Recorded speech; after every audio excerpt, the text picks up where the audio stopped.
ஆண்டவரும் இரட்சகருமாகிய இயேசு கிறிஸ்துவின் பரிசுத்தமுள்ள நாமம் இந்த நல்ல மாலை நெருங்குகிற நேரத்திலும் நம் நடுவில் மகிமை அடைவதாக. உங்கள் எல்லாரையும் பார்ப்பது மிகப்பெரிய மகிழ்ச்சி.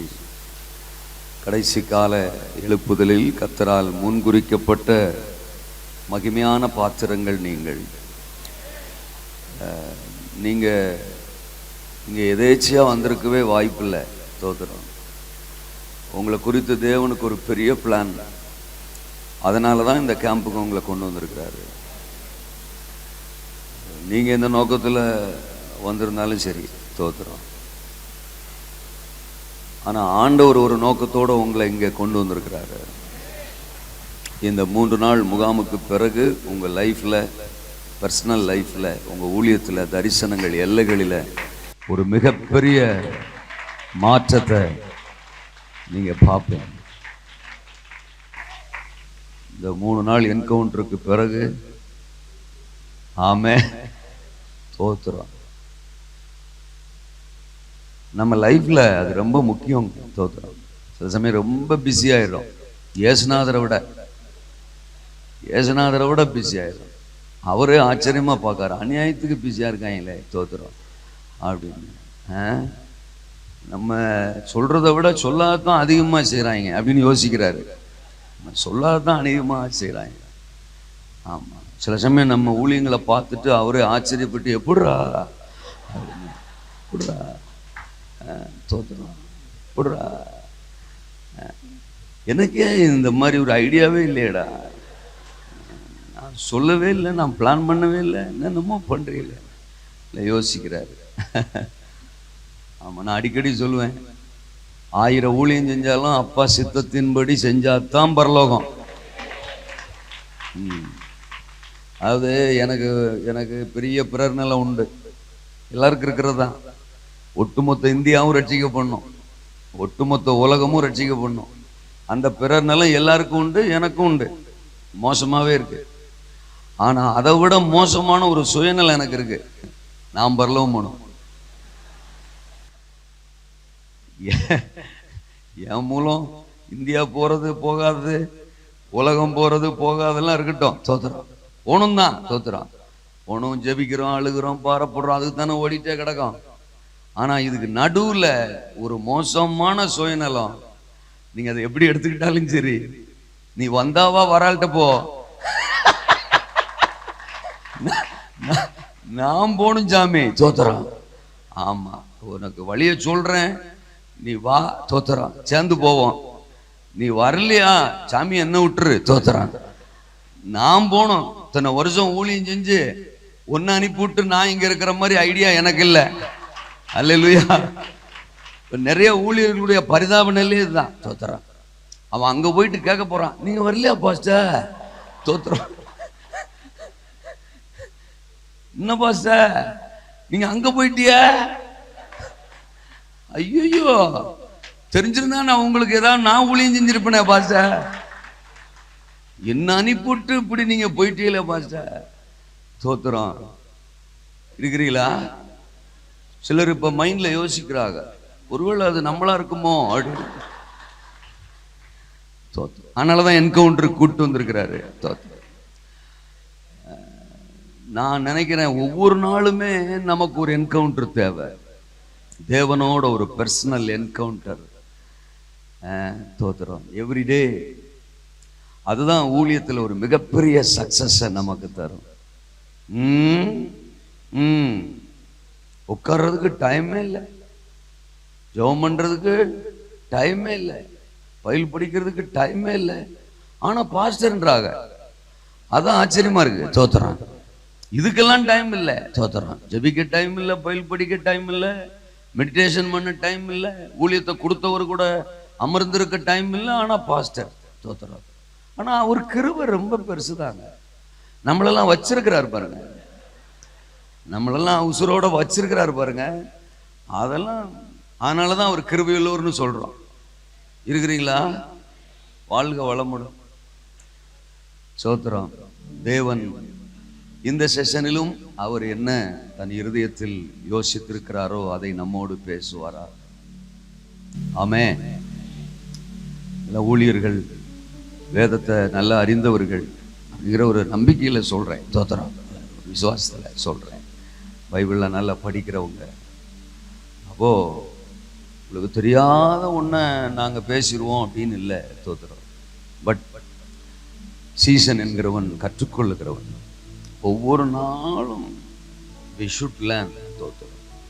ஏதோ ஒன்று ஆண்டவர் நமக்கு கற்றுக் கொடுக்கிறத நம்ம அதுக்கு தான் நீங்கள் இங்கே வந்திருக்கிறீங்க. அதற்காகவே என்னுடைய மனப்பூர்வமான வாழ்த்துக்கள். உங்கள் ஊழியங்களெல்லாம் இந்த நாட்களில் ஒதுக்கி வச்சுட்டு ஆண்டவர் என்ன சொல்ல விரும்புகிறாரு அப்படின்னு நீங்கள் வந்திருக்கிறீங்க பாருங்க. உங்களை வெறுமே அனுப்பவே மாட்டார்.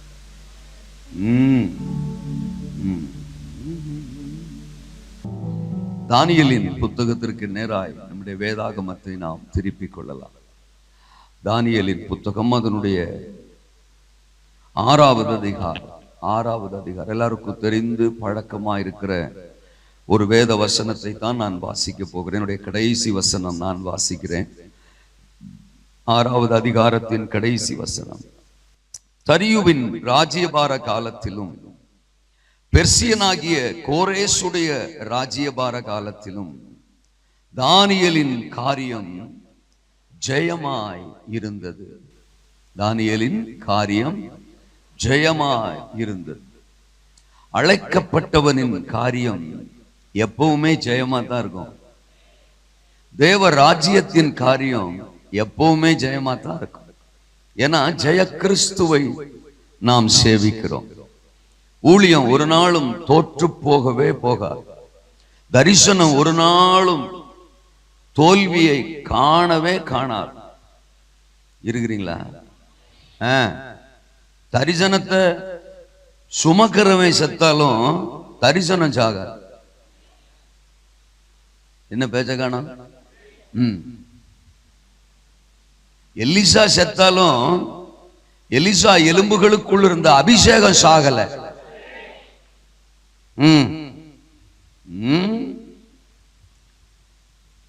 லாசரு செத்து போயிட்டான். யோவான் 11 அதிகாரத்துல ஆண்டவர் போய் அவனை எழுப்புறாரு. லாசருவே வெளியே வாழ். இவன் வெளில வர்றான். இவன் நிமித்தமாக, இவன் உயிரோடு எழுந்தது நிமித்தமாக கடின மனம் கொண்ட அநேக யூதர்கள் இயேசுவினிடத்தில் விசுவாசம் உள்ளவர்கள் ஆனார்களா? அப்படின்னா லாசருவை கொண்டு பல்வேறு யூதர்கள், கணக்கற்ற யூதர்கள் கர்த்தரிடத்தில் விசுவாசம் உள்ளவர்கள் ஆகணுங்கிறது கர்த்தருடைய சித்தம். அது கர்த்தருடைய திட்டம், அது கர்த்தருடைய நோக்கம், அது கர்த்தருடைய தரிசனம். அது நிறைவேறாம லாசருவே செத்து போனாலும் திரும்பவும் அவனை உயிர்ப்பித்து அவன் மூலமா நிறைவேற்றப்பட வேண்டிய தேவ திட்டத்தை நிறைவேற்றி முடிக்கிறவர் சர்வ சக்தி உள்ளவர். இருக்கிறீங்களா? சில சமயம் தரிசனம் நம்மளை சாக விடாது. செத்தாலுமே அந்த தரிசனமே நம்மை உயிர்ப்பிக்கும். நம்ம மூலமா நிறைவேற வேண்டும் என்கிற தேவ திட்டம் நமக்குள்ள இருக்கும் போது நீ வாட்டுக்கு செத்துட்டா இப்படி தோத்துறான், வா வெள்ள தோத்துறான், போய் நீ வாட்டுக்கு கல்லறைக்குள்ள உட்காந்துட்ட. கூட பிறந்த வேற சொல்றான் 4 நாளாகி போச்சு, நாரி போயிட்டான்னு. வாய்ப்பு இல்லை ராஜா, தோத்துறோம். நீ நாரிய போயிருந்தாலும் சரி தோத்துறான். இருக்கிறீங்களா? ஆமா, பல ஊழியங்கள் அப்படிதான் இருக்கு. இல்லையா சொல்லுங்க, பலருடைய நிலையும் அப்படித்தான் இருக்கு. ஆனாலும் அவரு தரிசனத்தை என்ன அனுமதிச்சா சொல்றேன், தந்து தொலைச்சிட்டார. இல்லையா சொல்லுங்க அப்பா. சில பிள்ளையெல்லாம் பயங்கர சேட்டக்கார பிள்ளைகளா இருக்கும். அதுகளுக்கு ஒன்ன செய்யறதுக்கு நமக்கு விருப்பமே இருக்காது. நம்ம பிள்ளைதான், ஊரா விட்டு பிள்ளை இல்ல, நம்ம பிள்ளை. நாமளே சொல்லுவோம், நீ பண்ற சேட்டைக்கெல்லாம் உனக்கெல்லாம் ஒன்னும் செய்யக்கூடாது, எனக்கு மனசே கிடையாது, நீ அவ்வளவு சேட்டை பண்ற. ஆனா என்ன பண்றது, உன்னை பெத்து தொலைச்சிட்டன அப்படி கேஷுவலா சொல்லுவோம் பாருங்க. உன்னை பெத்து தொலைச்சிட்டமே, அப்புறம் என்ன பண்றது, அதனால அதை செய்ய வேண்டியதா இருக்கு அப்படிமோ. சிலர் எல்லாம் ஆண்டவர் அப்படிதான் சொல்றாரு, உன்னை அழைச்சு தொலைச்சிட்டன, உள்ளங்கையில வரைஞ்சு தொலைச்சிட்டன, உலக தோட்டத்துக்கு முன்னமே உன்னை குறித்து ஸ்கெட்ச் போட்டன, அதனாலதான் உன்னை இன்னைக்கு வரைக்கும் உசுரோட அல்ல சொல்லுங்க. அப்பா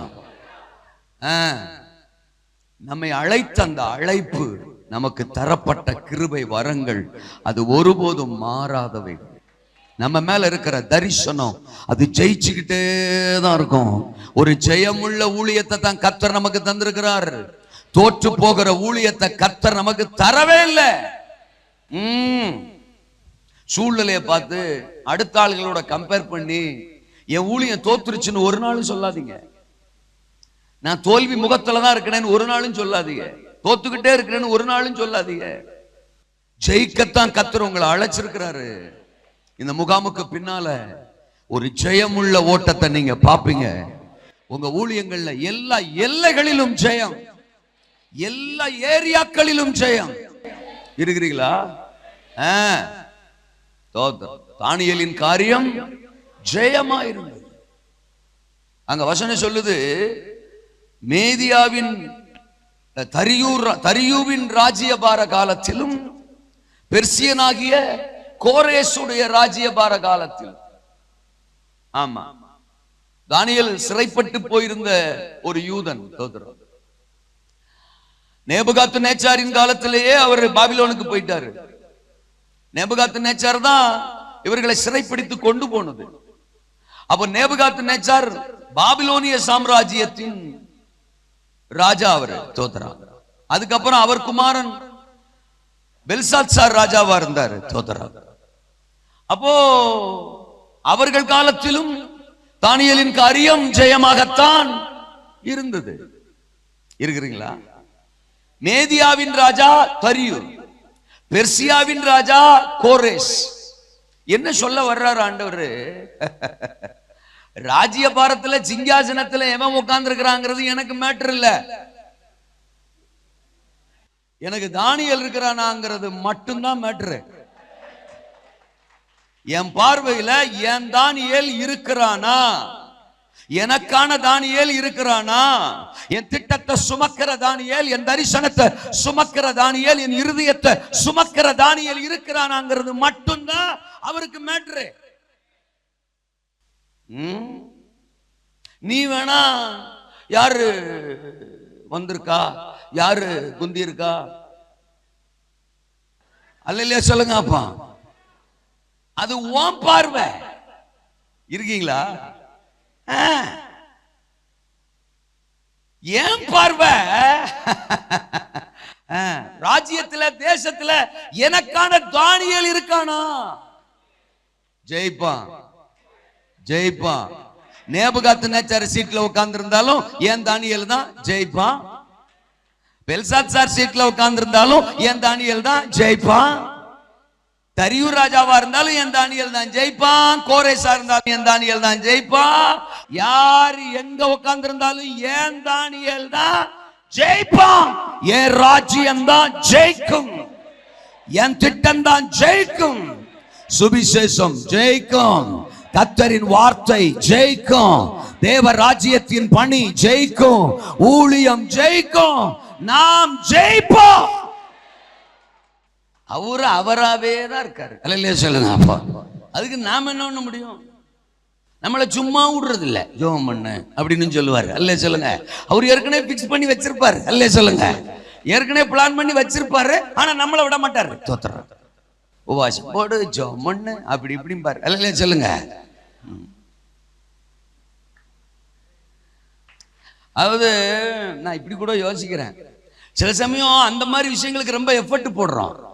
எஃபர்ட் போட வேண்டிய சில விஷயங்களுக்கு நம்ம எஃபர்ட் போட மாட்டோம்.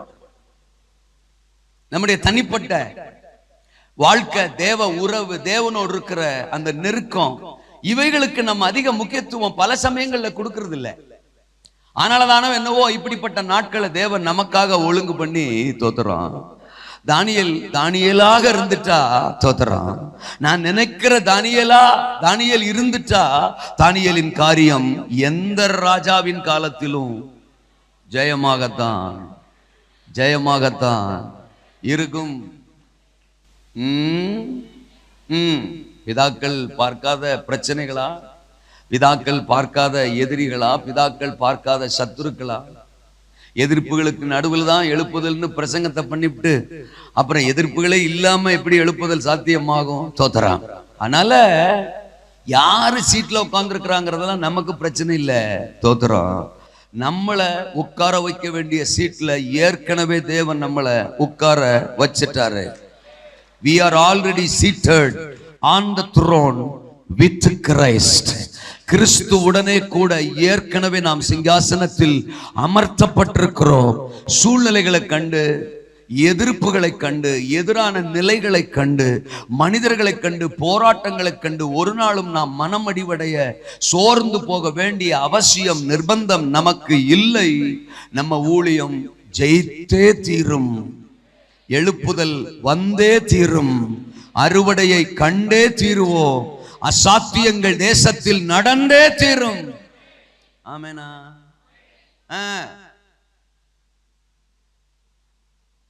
ஒரு பார்வோன் காலத்துலதான் யோசேப்பின் காரியம் ஜெயமா இருந்துச்சு. அடுத்த பார்வோன் காலத்துலதான் மோசையின் காரியம் ஜெயமா இருந்தது. ஒரு அகாஸ்வேருவின், ஒரு ஆமானின் காலத்துலதான் மொர்தெகாயின் காரியம், எஸ்தரின் காரியம் ஜெயமா இருந்தது. ஒரு சவுலின் நாட்களில் தான் தாவீதின் காரியம் ஜெயமாயிருந்தது. ஒரு ஏரோதுவின் நாட்களில் தான் பேதுருவின் காரியம் ஜெயமாயிருந்தது. ஒரு ராயனின் காலத்தில் தான் பவுல் அப்போஸ்தலனின் காரியமும் ஜெயமாயிருந்தது.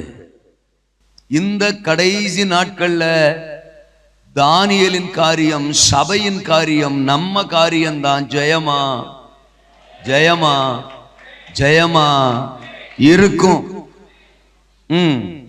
தானியேலின் காலம் எப்படிப்பட்ட காலமா இருந்துச்சு? 3 விஷயம் சொல்ல விரும்புறேன். ஒன்று, சிறையிருப்பின் காலம். சொல்லுங்கள் அந்த வார்த்தைய. 2வது, சினம் கொள்வோரின் காலம். சொல்லுங்களேன், சினம் கொள்வோரின் காலம். 3வது, சிங்கக்கெபியின் காலம். சொல்லுங்களேன், நமக்கு தெரிஞ்சதுதான். சோதரம். முதலாவது அது சிறையிருப்பின் காலம், 2வது அது சினம் கொள்வோரின் காலம், 3வது அது சிங்கக்கெபியின் காலம். இப்படிப்பட்ட காலத்துலதான் தானியேலின் காரியம் ஜெயமாயிருந்தது. தோதரம். சிறையிருப்பின் காலம். நம்ம 1ஆம் அதிகாரத்துக்கு வந்தோம்னா தோதரம், அதுல அந்த 2ஆம் வசனத்திலிருந்து இப்படி எழுதப்பட்டிருக்கு. தோதரம். அப்பொழுது ஆண்டவர் யூதாவின் ராஜாவாகிய யோயாக்கீமையும் தேவனுடைய ஆலயத்தின் பாத்திரங்களில் சிலவற்றையும் அவன் கையில் ஒப்பு கொடுத்தார். அவன் அந்த பாத்திரங்களை சினேயார் தேசத்தில் உள்ள தன் தேவனுடைய கோவிலுக்கு கொண்டு போய் அவைகளை தன் தேவனுடைய பண்டசாலைக்குள் வைத்தார். அடுத்த வசனம். தோதரம். இஸ்ரவேல் புத்திரருக்குள்ளே ராஜகுலத்தார்களிலும் துறைமக்களிலும் யாதொரு மாசும் இல்லாதவர்களும் அழகானவர்களும் சகல ஞானத்திலும் தேறினவர்களும் அறிவிலும் சிறந்தவர்களும் கல்வியில் நிபுணரும் ராஜாவின் அரமனையிலே சேவிக்க திறமையுள்ளவர்களாகிய சில வாலிபரை கொண்டு வரவும். தோதரம். அவர்களுக்கு கல்தேரின் எழுத்தையும் பாஷையும் கற்றுக் கொடுக்கும் ராஜா தன் பிரதானிகளின் தலைவனாகிய அஸ்பெனாசுக்கு கற்பித்தார். இந்த கூட்டத்துல ஒரு ஆளு தான் தானியேல். அப்ப சிறைப்பட்டு போன காலம். நேபுகாத்நேச்சார் யூதாவின் மேலே படையெடுத்து போய் தோத்திரம் யூத சாம்ராஜ்யத்தை மேற்கொண்டு அங்கிருந்த தோத்திரம் திறமையுள்ள வாலிபர்களை, ஞானமுள்ள வாலிபர்களில் சிலரை அவன் அங்கிருந்து சிறை பிடித்து கொண்டு வருகிறான். அநேகர் சிறைப்பட்டு வருகிறார்கள். இப்படி ஒரு சிறையிருப்பின் காலத்துலதான் தானியேல் இருந்தான். தோத்திரம். சில சமயம் தானியேலுக்கு யோசனை வந்திருக்கலாம், நான் தினமும் ஜெபிக்கிற ஆளு தானே, நான் தேவன் மேல பக்தியா இருக்கிற ஆளு தானே, தேவனை தேடுற ஆளு தானே, எனக்கு ஏன் ஆண்டவர் இந்த சிறையிருப்பின் நாட்களை அனுமதிக்கணும்? என்ன எருசலேமிலே ஆண்டவர் விட்டுருக்கலாமே. நான் ஒவ்வொரு நாளும் எருசலேமை நோக்கி ஜெபிக்கிற ஆளு தானே, காத்திருக்கிற ஆளு தானே, கர்த்தர் சமூகத்தை மறக்காத ஆளு தானே, பக்தியுள்ளவன் தானே, எனக்கு ஏன் ஆண்டவர் இதை அனுமதிக்கணும்? சில சமயம் இப்படிப்பட்ட ஒரு சிச்சுவேஷன் வரக்கூடாதுன்னு கூட தானியேல் ஜெபிச்சிருந்திருக்கலாம். அந்த யுத்த நாட்களில், யுத்த காலங்களில் தானியேலுக்கு எல்லாம் தெரிஞ்சிருந்திருக்கும். அவன் யூதாவில் இருக்கும் போதே, ஆண்டவரே நான் அந்த பாபிலோனுக்கு போயிருக்க கூடாது, நான் போயிடக்கூடாது, என்னை விட்டுருங்க, நான் எருசலேமிலே இருந்துடுறேன், அப்படி கூட தானியேல் ஜெபிச்சிருந்திருக்கலாம்.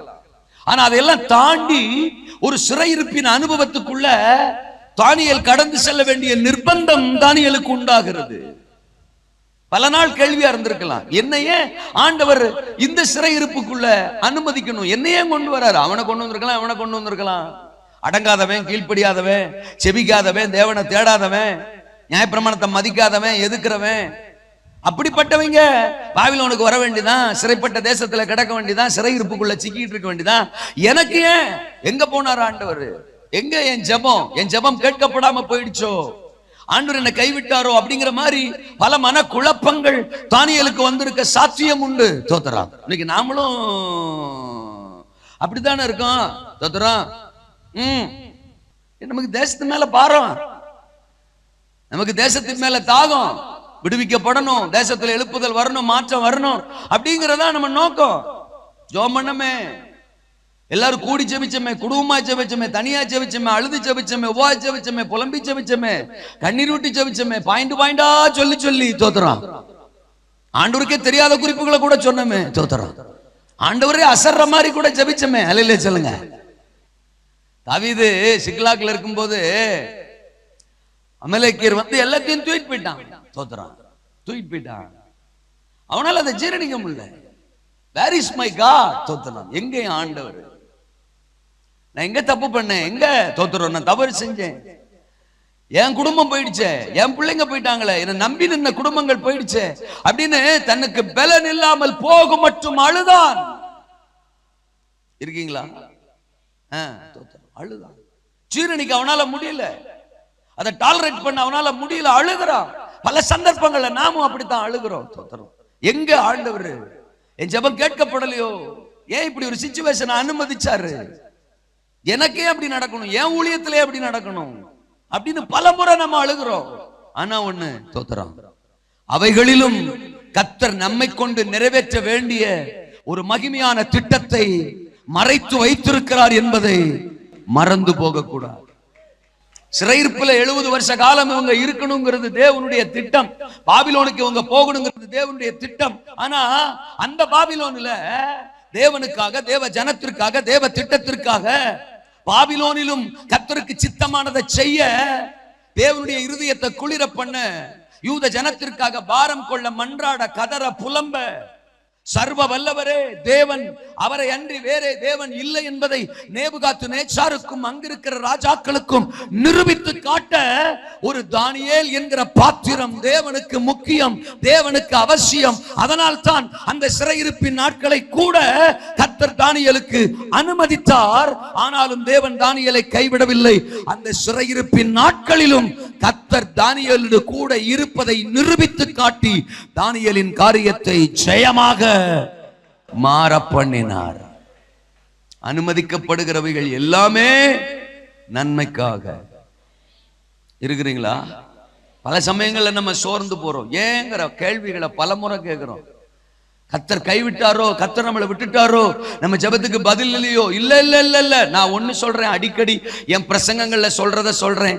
நீங்களும் நானும் நினைக்கிற மாதிரி தான் செயல்படணுங்கிற அவசியம் இயேசுனாருக்கு கிடையாது. உங்கள்ட்ட இருந்து ஆமேன் வராதுன்னு எனக்கு தெரியும். அல்லேலூயா சொல்லுங்க. சிறையிருப்பின் காலம் அது.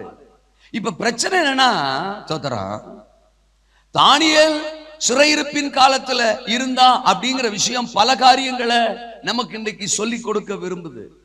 இன்னைக்கு நாமளும் சிறையிருப்பின் காலத்துல இருக்கிறோம். என்ன சிறையிருப்பு? தோத்தரம், சமுதாயம் தான். பாவம், அசுத்தம், அக்கிரமம், வேசித்தனம், விபச்சாரம், விக்கிரக ஆராதனை, அப்படிப்பட்ட அடிமைத்தனத்துக்குள்ள சிறையிருப்புக்குள்ள கிடக்குதுன்னா, சபையும் எழுப்புதலை வாஞ்சிக்கிற சபை, மாற்றத்தை வாஞ்சிக்கிற சபை, தேசத்தின் மாற்றத்துக்காக மன்றாடுகிற சபையும் இன்றைக்கு அறிந்தோ அறியாமலோ பல்வேறு சிறையிருப்புக்குள்ள கிடக்கிறதான உண்மை.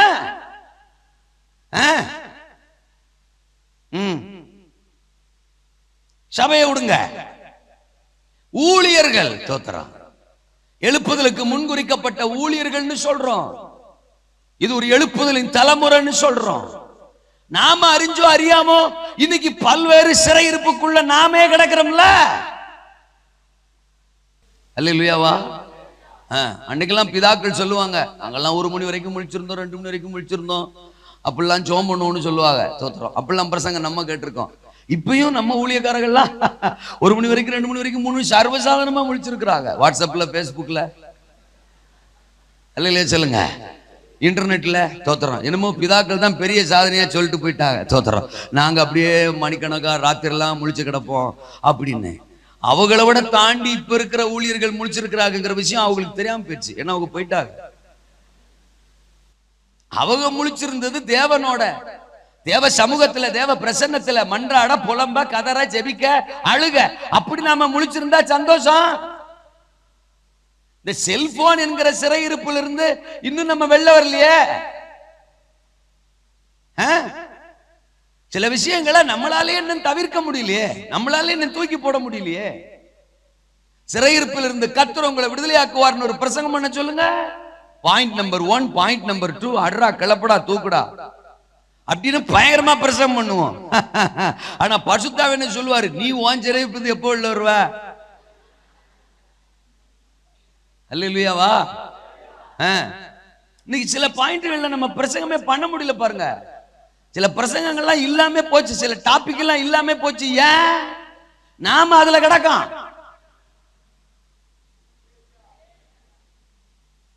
பாவத்தை எதிர்த்து பிரசங்கம் பண்ண முடியல, பாவத்தை கண்டிச்சு பிரசங்கம் பண்ண முடியல. ஏன்? நாம பாவத்துல கிடக்கோம். பரிசுத்தத்தை குறித்த பிரசங்கம் எல்லாம் இன்னைக்கு ரொம்ப குறைஞ்சு போச்சு. பக்தியை குறித்த பிரசங்கம், பிரதிஷ்டையை குறித்த பிரசங்கம் குறைஞ்சு போச்சு. கொடுக்கறது குறித்த பிரசங்கமே தைரியமா பேச முடியல. கடனுக்கு எதிராக பிரசங்கம் பண்ண முடியல. விசுவாசி கேட்பான், என்கிட்ட வாங்கினது எப்ப கொடுப்பிய? பக்கத்துல இருக்க சொல்றான், அமைதியா இருடா, 10 கொடுத்துட்டா உனக்கு இவ்வளவு பிரச்சனையா? நான் 50 கொடுத்துட்டு அமைதியா இருக்கேன். சர்ச்சில் 50 பேரும் கடன் கொடுத்துருக்கான், தோத்துறான். அப்புறம் அவன்கிட்ட போய் எப்படி கடன் வாங்காது இருப்பாயாகன்னு பிரசங்கம் பண்ண முடியும்? நிறைய விஷயங்கள். வாலிப பசங்களுக்கெல்லாம் இன்னைக்கு வைராக்கியமான பிரசங்கம் மங்கி போச்சு. என்னடா அந்த தெருவை சுத்திக்கிட்டே இருக்க அப்படின்னு அவன்கிட்ட பேசணும்னா, நீங்க அந்த வீட்டை சுத்திக்கிட்டே இருக்கீங்கன்றான். நீங்க அந்த வீட்டை சுத்துறதை நிறுத்துங்க, நான் தெருவை சுத்துறதை நிறுத்துறேன். இருக்கீங்களா? கோபத்துக்கு எதிராக பிரசங்கம் பண்ண முடியுதா? என்ன கோபம் நம்மளை அடிமைப்படுத்தி இருக்கு. யோசித்து பாருங்க. பொறாமைக்கு எதிராக பிரசங்கம் பண்ண முடியுதா? அன்னைக்கு பிதாக்கள் பேசினாங்க. ஒரு சப்ஜெக்ட்லயும் ஒரு டாபிக்லயும் ஒரு சுபாவத்துக்கு அடுத்த விஷயத்தை வைராக்கியமா பேசினாங்க. ஏன்னா அவங்க அதுல வாழ்ந்தாங்க. அன்னைக்கு பொறாமை கண்டிக்கப்பட்டது, பொய் கண்டிக்கப்பட்டது, பெருமை கண்டிக்கப்பட்டது, கசப்பு கண்டிக்கப்பட்டது, இச்சை கண்டிக்கப்பட்டது, எதிர்த்து பிரசங்கிக்கப்பட்டது, அந்த ஆவி அழிக்கப்பட்டது. அந்த ஆவிக்கு எதிராய் பிரசங்க பீடங்கள் கர்ஜித்தது. கர்ஜித்தது.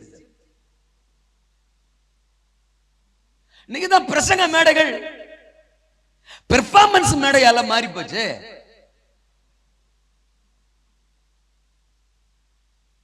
நீ யாரு, நான் யாரு, என் திறமை என்ன, என் தாளந்து என்ன அப்படிங்கறத காட்டுற மேடையாவுல மாறி போச்சு.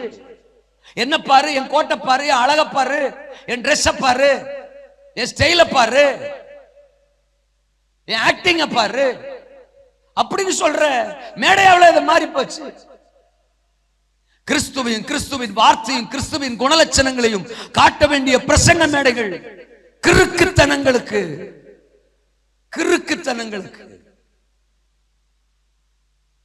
பலியால மாறி போச்சு. பிரசங்க மேடைகளை மீட்டெடுக்க வேண்டியதே இன்னைக்கு மிகப்பெரிய போராட்டமா இருக்கு. சமுதாயத்தை மீட்டெடுக்க வேண்டியதை விட இன்னைக்கு சபையை மீட்டெடுக்க வேண்டியது மிகப்பெரிய தேவையாயிடுச்சையா. சபையை மீட்டெடுக்க வேண்டியதை விட ஊழியர்களை மீட்டெடுக்க வேண்டியதே மிகப்பெரிய அவசியம் ஆயிடுச்சையா. மிகப்பெரிய அவசியம் ஆயிடுச்சையா. காலத்துக்கு ஏத்த மாதிரி வசனம் மாறிக்கிறோமா? காலத்துக்கு ஏத்த மாதிரி சத்தியம் மாறிக்கிறோமா? பைபிள் அப்பப்ப மாறிக்கிறோமா?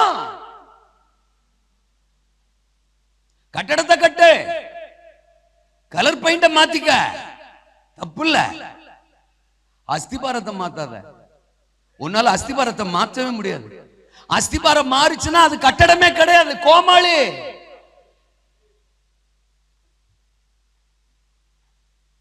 இருக்கிறீங்களா? பல்வேறு சிறையிருப்புகளுக்குள்ள இன்னைக்கு நாம சிக்கி கிடக்கிறோம். தேசத்தின் விடுதலைக்காக நீங்க சொல்லுங்க, ஒரு பலிபீடத்திலிருந்து ஒரு ஜெப குறிப்பு நடத்தும் போது அந்த ஜெப குறிப்பு நம்மளவே எந்த அளவுக்கு பாதிக்குது தெரியுமா? நான் அதுல நிக்கிறேனா? நான் தேசத்துக்காக ஜெபிக்கிறேன், மற்றவங்களுக்காக ஜெபிக்கிறேன், அவங்க விடுதலையாக்கப்படணும், அவங்க கட்டவிழ்க்கப்படணும்னு ஜெபிக்கிறேன். அந்த விஷயத்துல நான் ரிலீஸ் ஆயிருக்கிறேனா, நான் விடுதலையா இருக்கிறேனா அப்படிங்கிற ஒரு தெளிவு, ஒரு ஜெயம், ஜெயத்தின் சிந்தை இன்னைக்கு நமக்கு இருக்கா? காதலை பத்தி பிரசங்கம் பண்ண முடியுதா? காதலுக்கு எதிரா இன்னைக்கு என்ன ஆயிப்போச்சு? என்ன நான் காத்துக்கொள்றதுக்கு சத்தியத்தை எனக்கு ஏத்த மாதிரி வளைச்சுக்கிறேன், எனக்கு சாதகமா வளைச்சுக்கிறேன், வேணா கிருபைங்கிற வார்த்தைய பயன்படுத்திக்கிறேன். அவர் இரக்கமுள்ளவர் தான், கிருபையுள்ளவர் தான். கிருபை என்னத்துக்கு? சத்தியத்துல நீ நிலைச்சிருக்கிறதுக்கு. கிருபை என்னத்துக்கு? நீ சத்தியத்தை கடைபிடிக்கிறதுக்கு. கிருபை என்னத்துக்கு? சத்தியத்துல நீ வாழ்றதுக்கு. கிருபை என்னத்துக்கு? சத்தியத்தை நீ பறைசாற்றுறதுக்கு. மரியாளுக்கு கிருபை என்னதுக்கு சார்? சத்தியமானவரை இந்த பூமியிலே பிறப்பிப்பதற்கு, சாத்தியமற்ற ஒன்றை இந்த உலகத்திற்கு பிறப்பித்து கொடுப்பதற்கு தான் மரியாளுக்கு கிருபை. இருக்கீங்களா? பைபிள் சொல்லுது, அந்த சிறையிருப்பின் காலத்துல தான், யூதாவே சிறைப்பட்டு போயிருந்த அந்த காலத்துல தான் தானியேலின் காரியம் ஜெயமாயிருந்தது. யேசுநாதர் சொல்றார், உலகத்தின் அதிபதி வர்றான், என்கிட்ட அவனுக்கு ஒண்ணும் இல்ல. இன்னைக்கு நாம சொல்ல முடியுமா? அவன் சண்டைக்கு வந்துருவான், தோத்துறான். அல்லேலூயா. என்ன நீ அப்பப்ப கட்சி மாறலான்னு பாக்குற? நம்மால நீ தோத்துறான். எனக்கு உள்ளது உனக்குள்ள இருக்கு அப்படிங்கறத விட நானே உனக்குள்ள இருக்கிறேன்.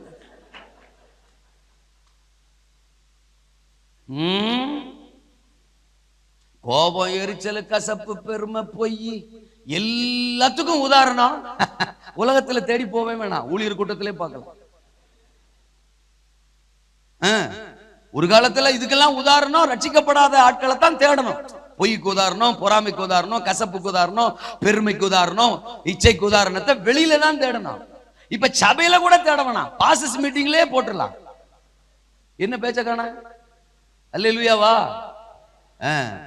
இன்றைக்கு தோத்திரம், நம்மை சுற்றி நம்மை அடிமைப்படுத்த நினைக்கிற சிறையிருப்புகளுக்கு நடுவிலே கர்த்தர் நமக்கு ஒரு ஜெயத்தை தருவாராக, நமக்கு ஒரு ஜெயத்தை தருவாராக. நான் ஒரு விடுதலை பெற்ற பெண்மானாய் நப்தலியை போல எழும்ப ஒரு பரிசுத்த ஆவியின் அபிஷேகம் இன்றைக்கு என்னை நிரப்புவதாக. கர்த்தரே ஆவியானவர், கர்த்தருடைய ஆவியானவர் எங்கேயோ அங்கே விடுதலை உண்டு என்று வசனம் சொல்லுகிறது. என்னை விடுவிக்கத்தான் அபிஷேகம், என்னை விடுதலை செய்வதற்காகத்தான் பரிசுத்த ஆவியானவர் இந்த நாளிலே ஒரு அபிஷேகம் என் தலையை நிரப்புவதாக, என் பாத்திரத்தை நிரப்புவதாக. எந்தெந்த ஏரியாக்களில் நான் ஜெயம் பெறணுமோ எனக்கு முதலாவது ஜெயம் உண்டாவதாக. என் அவயவங்களில் ஜெயம், என் சிந்தனைகளில் ஜெயம், என் உள்ளான மனிதனில் ஜெயம், சகல காரியங்களிலும் சிறையிருப்புகளின் நடுவில் என் காரியம் ஜெயம் மாறுவதாக. இருக்கீங்களா?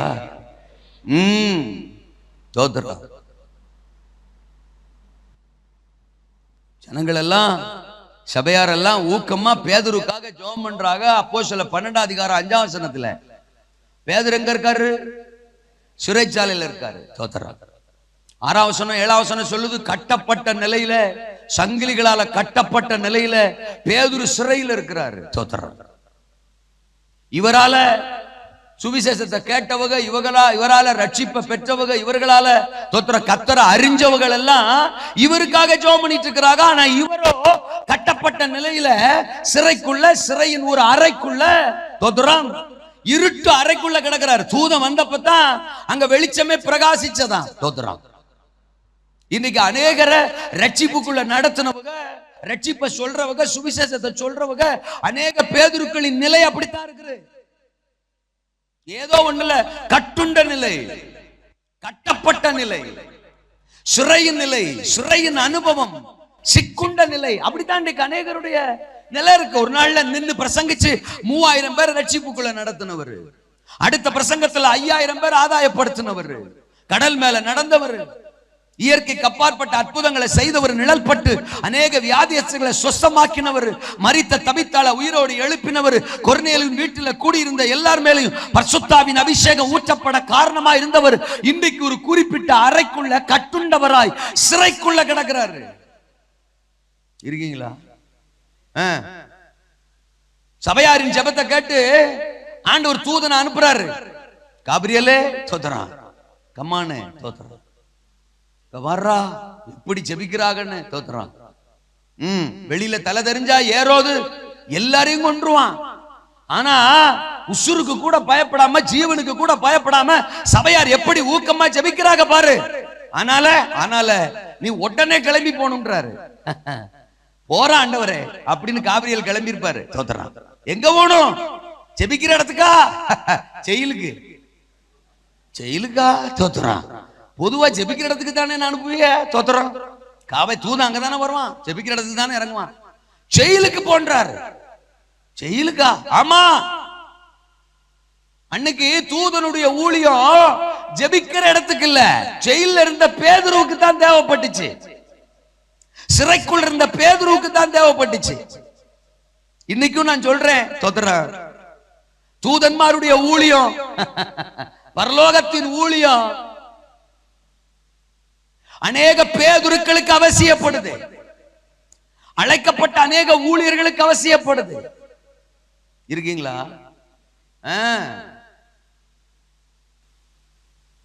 தூதன் நினைச்சிருப்பான், ஜெபிச்சு ஜெபிச்சு என்ன ஜெயிலுக்கு அனுப்பிச்சலடா. தோத்துறான். ஆமா, நான் ஒண்ணு கண்டுபிடிச்சேன். நம்ம ஜெபிச்சா தூதனே ஜெயிலுக்கு அனுப்பலாம்னா, எவன வேணாலும் எங்க வேணாலும் அனுப்பலாம். அல்ல சொல்லுங்க. தூதன் வந்து பார்த்தா, ஐயோ எப்படிரா இந்த அறையில தூங்குற? அல்ல சொல்லுங்க. அப்பா இந்த சிச்சுவேஷன்ல உன்னால எப்படிரா தூங்க முடியுது? தோத்துறான். இப்படி சத்தம் போட்டு பிரசவம் பண்ணும் போது கூட நம்ம மண்ணனால தூங்க முடியுதுல? அல்லேலூயா. அப்போ சோஸ்திரம். பேதுரு அதுல வந்து அவரு டிகிரி ஹோல்டர். அல்ல சொல்லுங்க. அவரு கெத்செமனிலே தூங்கினாலும் இதெல்லாம் அவருக்கு சர்வசாதாரணம். அல்ல சொல்லுங்க. அவர் எங்க விட்டாலும் தூங்குவாரு. தோத்துறாரு. எங்க விட்டாலும் தூங்குவாரு. அவனால தூதனால நிக்க முடியல. சீக்கிரமாய் எழுந்திருன்றான். விழாவில தட்டுனான்றிருக்கு 7ஆம் வசனம். நான் கேட்க, ஒருத்தனை எழுப்புறதுக்கு உடனே வாங்க விழாவில தட்டுவாங்க. ஏங்க நாமளும் ஒரு மனுஷனை எழுப்பணும், போன உடனே டம்மால்னு விழாவில தட்டுவோம். அந்த அளவுக்கு நமக்கு மண்டையில இல்ல. கூப்பிடுவோம். பேதரு, சத்தம் இல்ல.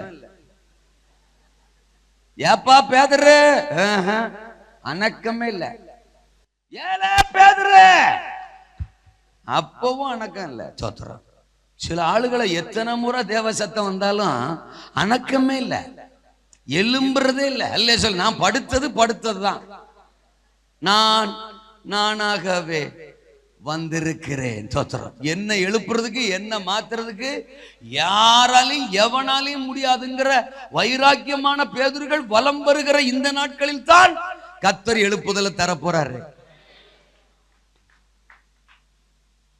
1008 பிரசங்கங்களை பண்ணியும் 1008 பிரசங்கங்களை கேட்டும் இன்னும் எழுப்புதல் அடையாத, மாற்றத்துக்குள்ள தன்னை அர்ப்பணிக்காத எத்தனையோ பேதுருக்கள் தேசத்துல இருக்கத்தான் செய்றாங்க. சில ஊழியர்கள்ட்டெல்லாம் நின்று 10 நிமிஷம் பேசினா இவங்களுக்குள்ள தரிசனம் இருக்காங்கிற சந்தேகத்தை விட, இவங்களுக்குள்ள அழைப்பு இருக்காங்கிற சந்தேகத்தை விட, இவங்க மேல அபிஷேகம் இருக்காங்கிற சந்தேகத்தை விட, இவங்கள்ட்ட ரட்சிப்பு இருக்காங்கிற சந்தேகம் வருது. சார் கேட்டா அவர் 20-25 வருஷம்ன்றாரு. ரட்சிப்பு இருக்கா? அவ்வளவு தைரியமா, துணிகரமா என்ன வேணாலும் பேசுறது, என்ன வேணாலும் சிந்திக்கிறது, எப்படி வேணாலும்.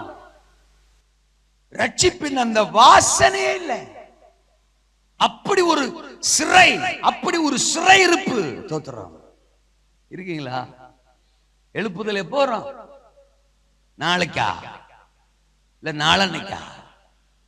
பேதுருக்கள் இப்படி கிடக்கிற வரைக்கும் எழுப்புதல் இழுத்துக்கிட்டு தான் இருக்கும்.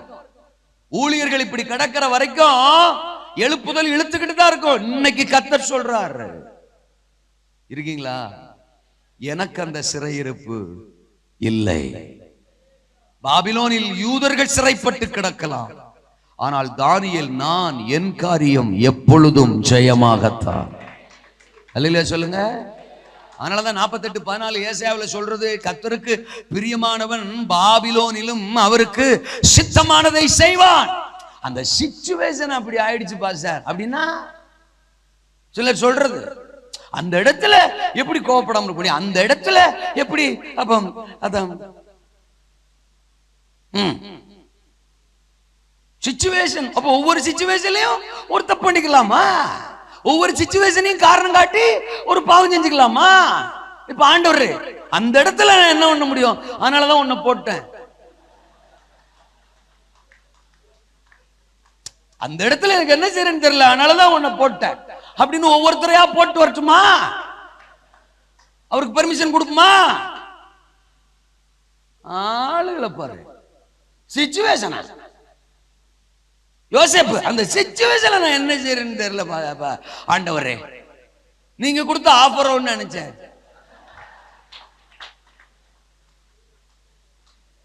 எகிப்துல நமக்கு யாரா இருக்கா?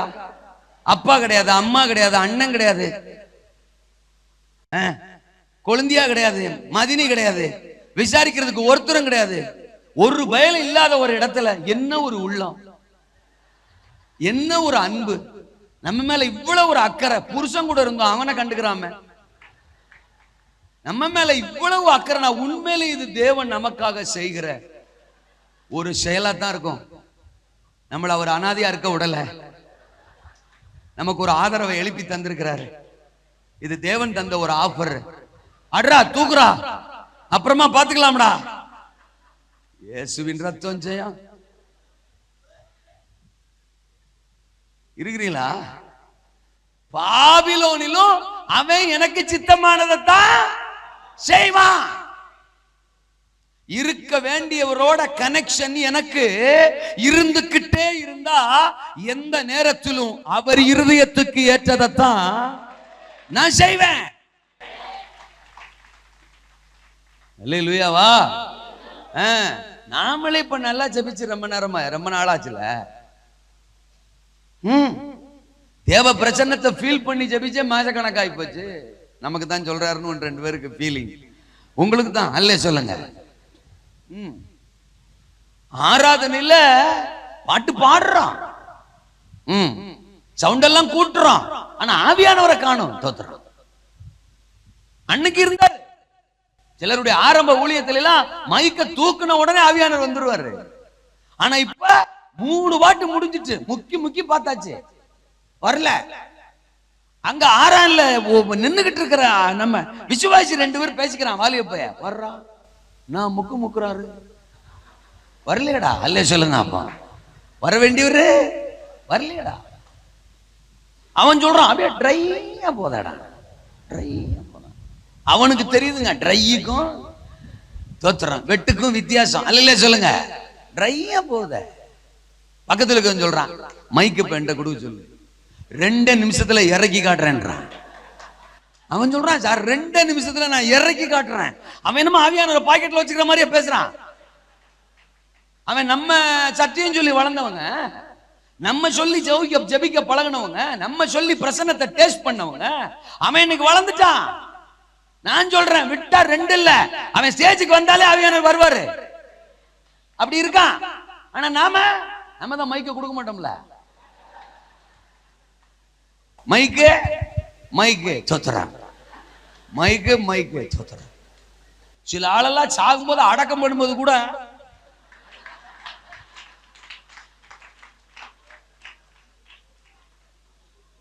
ஆரம்ப ஜெபம் நானே, 3 பாடலாம் 4 பாடலாம் நானே, ஆராதனையும் நானே, காணிக்க பாட்டும் நானே, சாட்சியும் நானே. சொத்துறான்.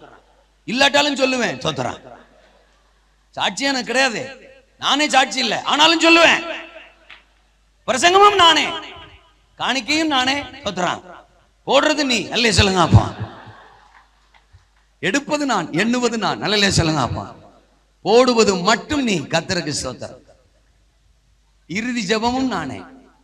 ஐயோ ராசா, கொண்டு போய் வைக்க.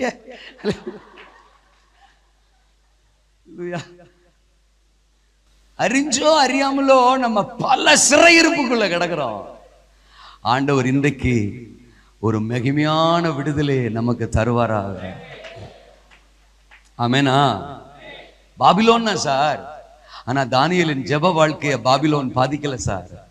தேவனோடு இருந்த உறவை பாபிலோன் பாதிக்கல சார். ஆமென். அவன் மேல இருந்த விசேஷித்த ஆவிய, பரிசுத்த ஆவிய பாபிலோன் சிச்சுவேஷன், சிறையிருப்பு எந்த காரியமும் சேதப்படுத்த பாதிக்கவில்லை.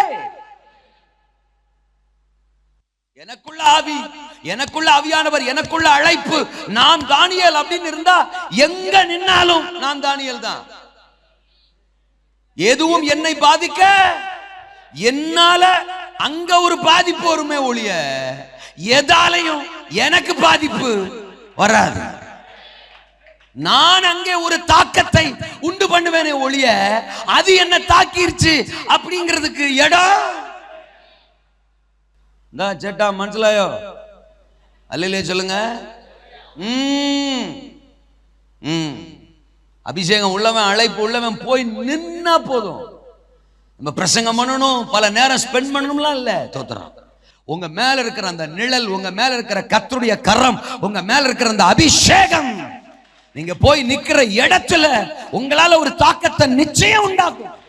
உங்களுடைய சின்ன சின்ன அசைவுகள் கூட, உங்களுடைய பார்வைகள், உங்க நாவிலிருந்து புறப்புகிற சின்ன சின்ன வார்த்தைகள் கூட உங்களுக்கு முன்னால நிக்கிற நபர்களுக்குள்ள ஒரு தாக்கத்தை, மாற்றத்தை உண்டாக்கும். நான் சவால் விட்டு சொல்றேன், இந்த முகாமுக்கு பின்னால பெரிய பெரிய தாக்கத்தை சபைகளில, சமுதாயத்துல உண்டு பண்ணுகிறவர்களா கர்த்தர் இங்கிருந்து உங்களை அனுப்ப போறார். பாபிலோன்ல நேபுகாத் நேச்சாரை பத்தி பேசினாங்களோ இல்லையோ, தானியேலை பத்தி பேசினாங்க. தானியேலை பத்தி பேசினாங்க, தரிவை பத்தி பேசினாங்களோ இல்லையோ, தானியேலை பத்தி பேசினாங்க. இப்படி ஒருத்தன், இப்படி இருப்பேன், யூதாவில் இருந்து வந்த இப்படி ஒரு தேவ மனுஷன் பாபிலோன்ல இருக்கிறான், பாபிலோன்ல இருக்கிறான் என்று கர்த்தருக்கு ஸ்தோத்திரம். மிகப்பெரிய தாக்கத்தை தானியேல் கொண்டு வந்ததை போல இந்திய தேசத்துல இன்னைக்கு என் பிரசங்கத்தை கேட்கிற உங்களை கொண்டு ஒரு பெரிய தாக்கம் வரப்போது. ஒரு பில்லி கிரகாமை கொண்டு அமெரிக்க கண்டத்துல ஒரு தாக்கம் வந்தது. ஒரு ரெய்னாட் போக்கே கொண்டு ஆப்பிரிக்க கண்டத்துல ஒரு தாக்கம் வந்தது. இன்னைக்கு சத்தத்தை கேட்கிற உங்களை கொண்டு இந்தியாவில ஒரு தாக்கம், ஒரு பெரிய தாக்கம், ஒரு பெரிய தாக்கம் வருகிறது. அப்படிப்பட்ட ஒரு ஆவி, அப்படிப்பட்ட ஒரு அபிஷேகம், அப்படிப்பட்ட ஒரு மகிமை இப்ப உங்க சிரசின் மேல விழுகிறது. நீ நிக்கிற இடத்துல கர்த்தர் உன்னை கொண்டு போய் நிறுத்துகிற இடத்துல ஓ மூலம் ஒரு தாக்கம், ஒரு வல்லமை, ஒரு அக்கினி, ஒரு அபிஷேகம். ஓ தேவனுடைய சக்தி நீ, தேவனுடைய பெரிதான வல்லமை நீ என்று உலகம் திரும்பி பார்க்க போது, வியப்போடு திரும்பி பார்க்க போது. அப்படிப்பட்ட ஒரு தாக்கத்தின் தானியேலாய் உன் காரியம் ஜெயமா மாறப்போது, ஜெயமா மாறப்போது. நீ ஜெயிக்கிறவன், நீ ஜெயிக்கிற தானியேல், நீ ஜெயிக்கிற தானியேல். சூழ்நிலைகளை ஜெயிப்ப, போராட்டத்தை ஜெயிப்ப, ராஜாக்களை ஜெயிப்ப, காரியங்களை ஜெயிப்ப, சிறையிருப்ப ஜெயிப்ப. எதுவும் உன்னை ஜெயிப்பது இல்லை, உன்னை மேற்கொள்வதில்லை. You are the man of overcoming. You are the man of success. Shamaraka leka rakatura Amaria tini karamasi amal katura kanami shakaraya riman turimiya lakara. Praise. சூழ்நிலை என்ன ஜெயிச்சிருச்சு? இல்ல இல்ல இல்ல, நான் தான் ஜெயிப்பேன். முற்றிலும் ஜெயம் கொள்ளுகிறவரால், முற்றிலும் ஜெயம் கொள்ளுகிறவரால், முற்றிலும் ஜெயம் கொள்ளுகிறவரால் நான் உலகத்தை ஜெயிப்பேன். நான் சூழ்நிலையை ஜெயிப்பேன், சிறையிருப்பை ஜெயிப்பேன். ஷபரபா பாபா பாபா பாபா பாபா ஷபபா ரபா பாபா பாபா. பிரேஸ். ஓ சிறையிருப்பின் காலம்தான், ஆனால் தானியேலின் காரியம் ஜெயமா இருக்கு. யார் வேணாலும் சிறைப்பட்டு கிடக்கலாம், ஆனா என் காரியம் ஜெயமா இருக்கு. அல்லேலூயாவா. சினம் கொள்வோரின் காலம் அது அப்படின்னு சொன்னேன். சினம் கொள்வோரின் காலம். அந்த 6ஆம் அதிகாரத்துக்கு வந்தா, தானியேல் 6ஆம் அதிகாரத்துல 4ஆம் வசனம், அப்பொழுது பிரதானிகளும் தேசாதிபதிகளும் ராஜ்யத்தின் விசாரிப்பிலே தானியேலை குற்றப்படுத்தும்படி என்ன தேடினார்களா? முகாந்தரம். ஆனாலும் ஒரு முகாந்தரத்தையும் குற்றத்தையும் கண்டுபிடிக்க அவர்களால் கூடாது. அவன் உண்மையுள்ளவனாயிருந்தபடியால் அவன் மேல் சுமத்த, வசனம் பாருங்க, அவன் மேல் சுமத்த, எப்படி அந்த வார்த்தை எல்லாரும் படிக்கணும்னா நான் நிறுத்துறேன். அவன் மேல் சுமத்த யாதொரு குற்றமும் குறையும் என்னப்படவில்லை. டென்ஷன் ஆயிட்டாங்க. தோத்திரம். அல்லேலூயா.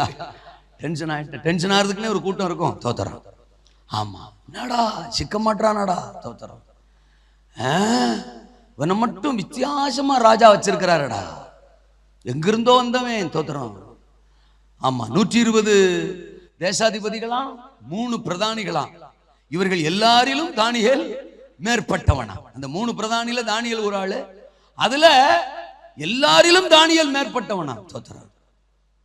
ஆனாலேயே தோத்திரம், அவன் மேல எல்லாருக்கும் கோபம், சினம், தோத்திரம், வருத்தம், வேகம், குற்றம் கண்டுபிடிக்கணும், அவனை எப்படி ஆகிலும் தோத்திரம் அழிச்சிடணும், இல்லாமல் ஆக்கிடணும் அப்படின்னு. தோத்திரம்.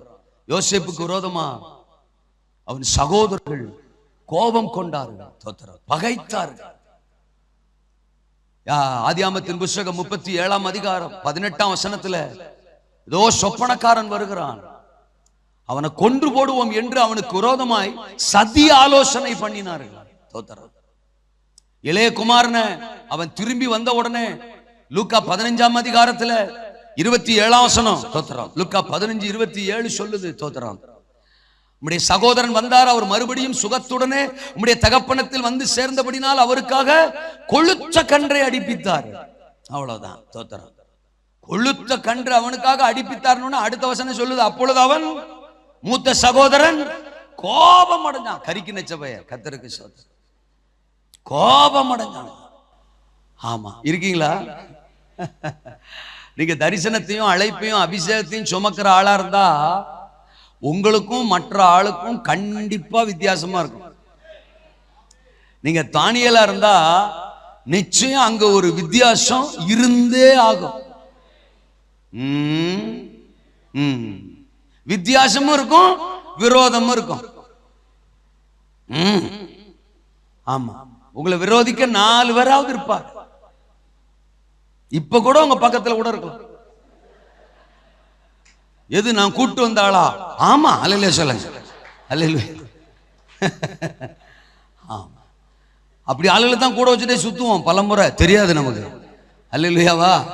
ஏங்க தோத்திரம், காட்டி கொடுக்கிறவன 3 வருஷமா கூட வச்சுக்கிட்டு அவர் சுத்தலையா? அவரே கூட வச்சுக்கிட்டு சுத்தினா இருக்கும் போது அல்லேலூயா சொல்லுங்க. அப்புறம் நம்மளை சொல்லவா வேணும்? பக்கத்துல பாத்துக்கிறாங்க. தோத்திரம். எப்பொழுதுமே அலர்ட்டா இருப்பது தோத்திரம் அபிஷேகத்துக்கு நல்லது. அபிஷேகத்துக்கு. யோசேப்ப பகைச்சவன் வேற யாரும் இல்லையே, அவன் சொந்த சகோதரன் தானே. தாவீத பகைச்சவன் வேற யாரும் இல்லையே, அவன் சொந்த மாமனார் தானே. அல்லேலூயாவா. தோத்திரம். அப்படி விரோதிக்கிறவர்கள், சினம் கொள்ளுகிறவர்கள் இருக்கிற காலம்தான். இப்ப நாம சினம் கொள்ளுகிற கூட்டத்தில் இருக்கிறோமா, சிக்கி கொள்ளாமல் ஜெயம் பெறுகிற தானியேலா இருக்கிறோமாங்கிறது தான் முக்கியம். ஏங்க நம்ம அடுத்த ஆளை பார்த்து பொறாமப்படணும், வயிறெறிஞ்சி சாகணுங்கிற அவசியம் நமக்கு இல்லையே. வளர்றான், அவன் சபை வளருது, அவன் ஊழியம் வளருது, அவன் ஆண்டு பயன்படுத்துறவன் ஆண்டு பயன்படுத்துறாருன்னா மூத்த குமாரன் மூளை இல்லாதவன். அவனை பார்த்து ஆண்டு சொல்றாரு, தகப்பன் சொல்றாரு, மகனே.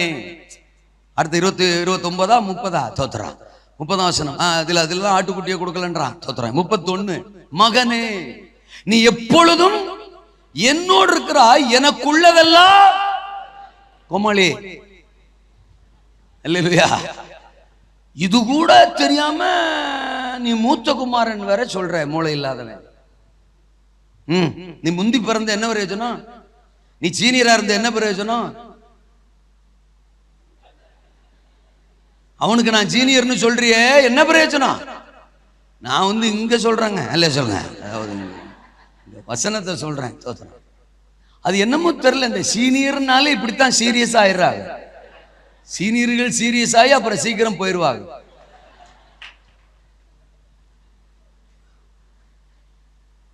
தனக்கு கீழே ஒருத்தன் எலும்பி வந்துடக்கூடாது, அவனுக்கு கொளுத்த கன்று கிடைச்சிடக்கூடாது, அடிச்சிடக்கூடாது. அவனா ஆனான் யாரு சேஜில் நிக்கிறது? அவனா இருக்கு. ஆட்டோபாமா விட மோசமான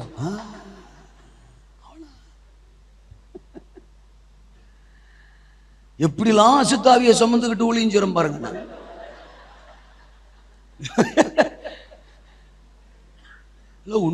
உண்மையிலே கிருபைதாங்க. பேய சுமந்துக்கிட்டு மைக்க பிடிக்கிறோம்னா நமக்கு அதெல்லாம் கிருபைதானே. ஆனா சோஸ்திரம், தேவராஜ்யத்தில் இருக்கிற ஆளுக மாதிரி தோத்துறாங்க. சாத்தான் வேற எங்கேயும் இந்த மாதிரி ஆளுகளை பார்த்திருக்க மாட்டான். ஆமா, அரசியல்வாதிகிட்ட இல்லாத ஐடியாக்கள் கூட நம்ம ஆளுகிட்ட இருக்கு. தோத்துறம்மா ஆத்திரத்தோட தோத்துறான். ஆமா ஆமா, பிரைஸ் லார்ட், பிரைஸ் லார்ட். ஏரியாவில் தான் ஒளியும் சரிங்களோ? சோத்துறோம். இல்லை இல்லையா? எப்போ காலியாகன்னு தெரியலையே. ஆமாம், சில ஆள்லாம் சபை வளர்றதுக்காலாம் ஜெபிக்கிறது இல்லை, இன்னொரு சபை அழியிறதுக்குன்னு தான் சொல்லணும். இன்னொரு ஆளை காலி பண்றது அவங்க பிரதான தரிசனமே. செபிச்சு செபிச்சு காலி பண்ணிட்டான்லன்றான். அப்படி ஆள்லாம் இருக்கான். செபிச்சு செபிச்சு ஏரியாவில இருந்து இந்த சபையவே தூக்கிட்டேன். சாத்தான தூக்கல, சபை, அந்த சபையவே தூக்கிட்டேன். ஷோ ராஜா, இதுகளுக்கு நடுவில் இருந்தா ஒரு சத்தம் பரலோகத்தை நோக்கி, எழுப்புதல் எழுப்புதல். அவரு சீரணிக்க முடியலடா, அல்ல சொல்லுங்க. இதை சரி பண்றதுக்கே நான் பலாதவாடு விட்டு கிடக்கிறேன், நடுவில் வர எழுப்புதல். இந்தியாவை தூக்குறது முதல்ல இருக்கட்டும், சரி அப்புறமா இருக்கட்டும். தோத்துறான். முதல்ல தூக்க வேண்டிய ஆளுகள் அல்ல, ஆவிய, அல்ல சொல்லுங்க. தூக்க வேண்டிய ஆவிகள் என்ன செய்யணும்? தூக்கணும்.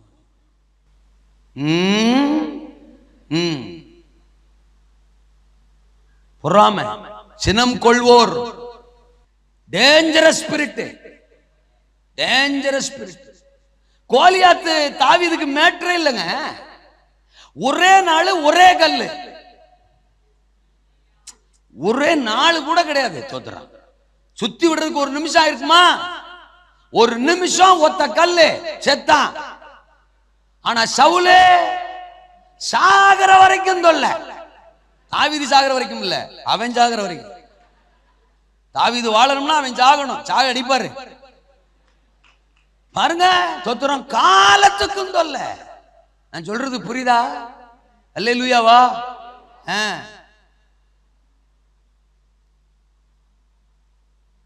உன்னையும் தானே அபிஷேகம் பண்ணாரு சவுலே, உன்னையும் தானே அபிஷேகம் பண்ணாரு, உன்னையும் தானே அந்த ராஜஸ்தானத்துல வச்சாரு.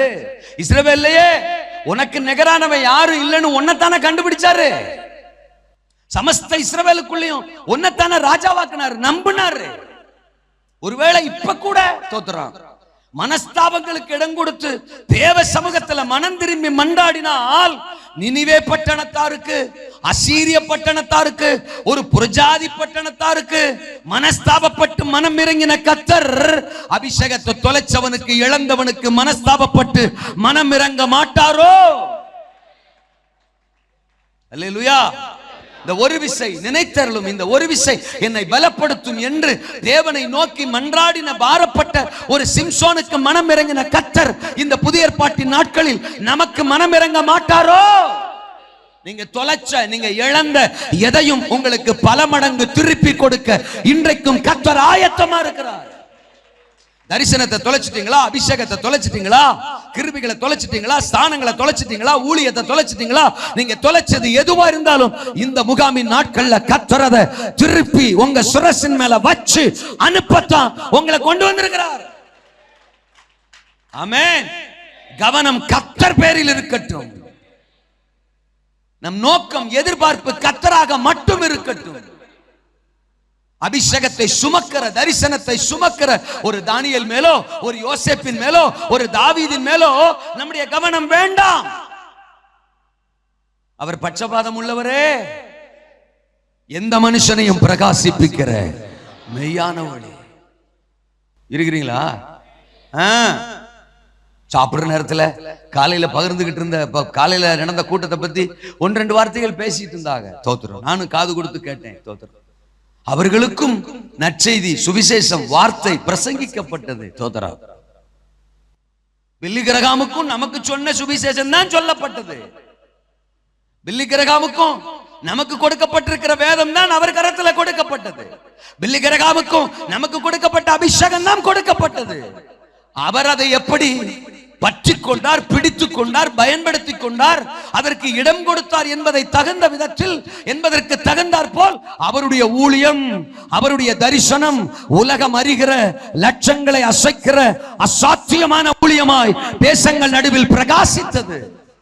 அதே தேவனை தான் நாமளும் ஜெபிக்கிறோம். அதே சுவிசேஷம் தான் நமக்கும் சொல்லப்பட்டிருக்கு. அதே அழைப்பு, அதே அபிஷேகம் தான் நம்ம சிரசின் மேல வைக்கப்பட்டிருக்கு.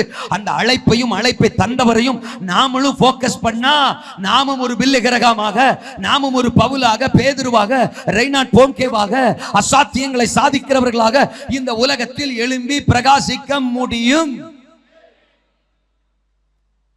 நம்ம கோல் தாவீது இல்ல, நம்ம கோல் யோசேப் இல்ல. யோசேப்பை அழைத்தவர், யோசேப்பை தெரிந்தவர், என்னையும் தெரிந்திருக்கிறீர். நான் என்ன செய்ய வேண்டும், நான் என்ன செய்ய சித்தமாயிருக்கிறீர் என்று அர்ப்பணிக்கிற எந்த மனுஷனையும் பிரகாசிப்பிக்க அவர் ஆயத்தமா இருக்கிறார். சினம் கொள்ளுகிற கூட்டத்தில் நீங்களும் நானும் ஒருவராய் இருந்து விட வேண்டாம். அல்லேலூயாவா. தனக்கு தானே பிரிந்திருக்கிற எந்த ராஜ்யமும் நிலைத்திருக்க மாட்டாது. சாத்தான் நல்ல வேலை செய்யறான்.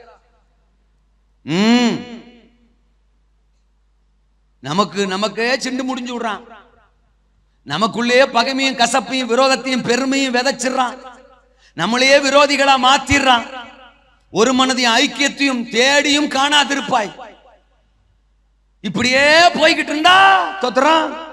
இன்னும் எழுப்புதல் நூற்றாண்டுகளா இழுத்துக்கிட்டு தான் இருக்கும். பரிசுத்த ஆவியானவர் பரிதபிக்கிறார், துடிக்கிறார், பாரப்படுகிறார். சினம் கொள்ளுகிற ஒரு காலத்தில் தான் தோத்திரம் தானியேலின் காரியம் ஜெயமாயிருந்தது. அதே சமயத்துல உங்களுக்கு விரோதமா சினம் கொள்ளுகிறவர்கள், பகைக்கிறவர்கள், விரோதிக்கிறவர்கள் எத்தனை எழுந்தாலும், எத்தனை இருந்தாலும் அவர்களை நீங்கள் ஒரு பொருட்டாக எண்ணாமல் தோத்திரம் இருக்கீங்களா? அழைத்தவரை மாத்திரம் தானியேலை போல ஒரு பொருட்டாக எண்ணும் பட்சத்தில் உங்க காரியத்தை அவர்கள் கண்களுக்கு முன்பாக ஜெயமாக்க அழைத்தவரால் கூடும். ஆமெனா? அல்லேலூயாவா.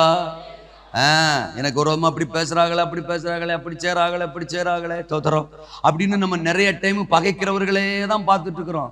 நான் தான் முதல்ல சொன்னேன் பாருங்க, ஓம் பார்வை பார்வோம் மேல, ஓம் பார்வை எதிரிகள் மேல, ஓம் பார்வை சத்துருக்கள் மேல, ஓம் பார்வை பகைக்கிறவங்க மேல, ஓம் பார்வை சிங்காசனத்துல உட்கார்ந்து இருக்கிறவங்க மேல, சீட்ல உட்கார்ந்து இருக்கிறவங்க மேல. ஏன் பார்வை ஒரே பார்வை தான், அது ஓம் மேல.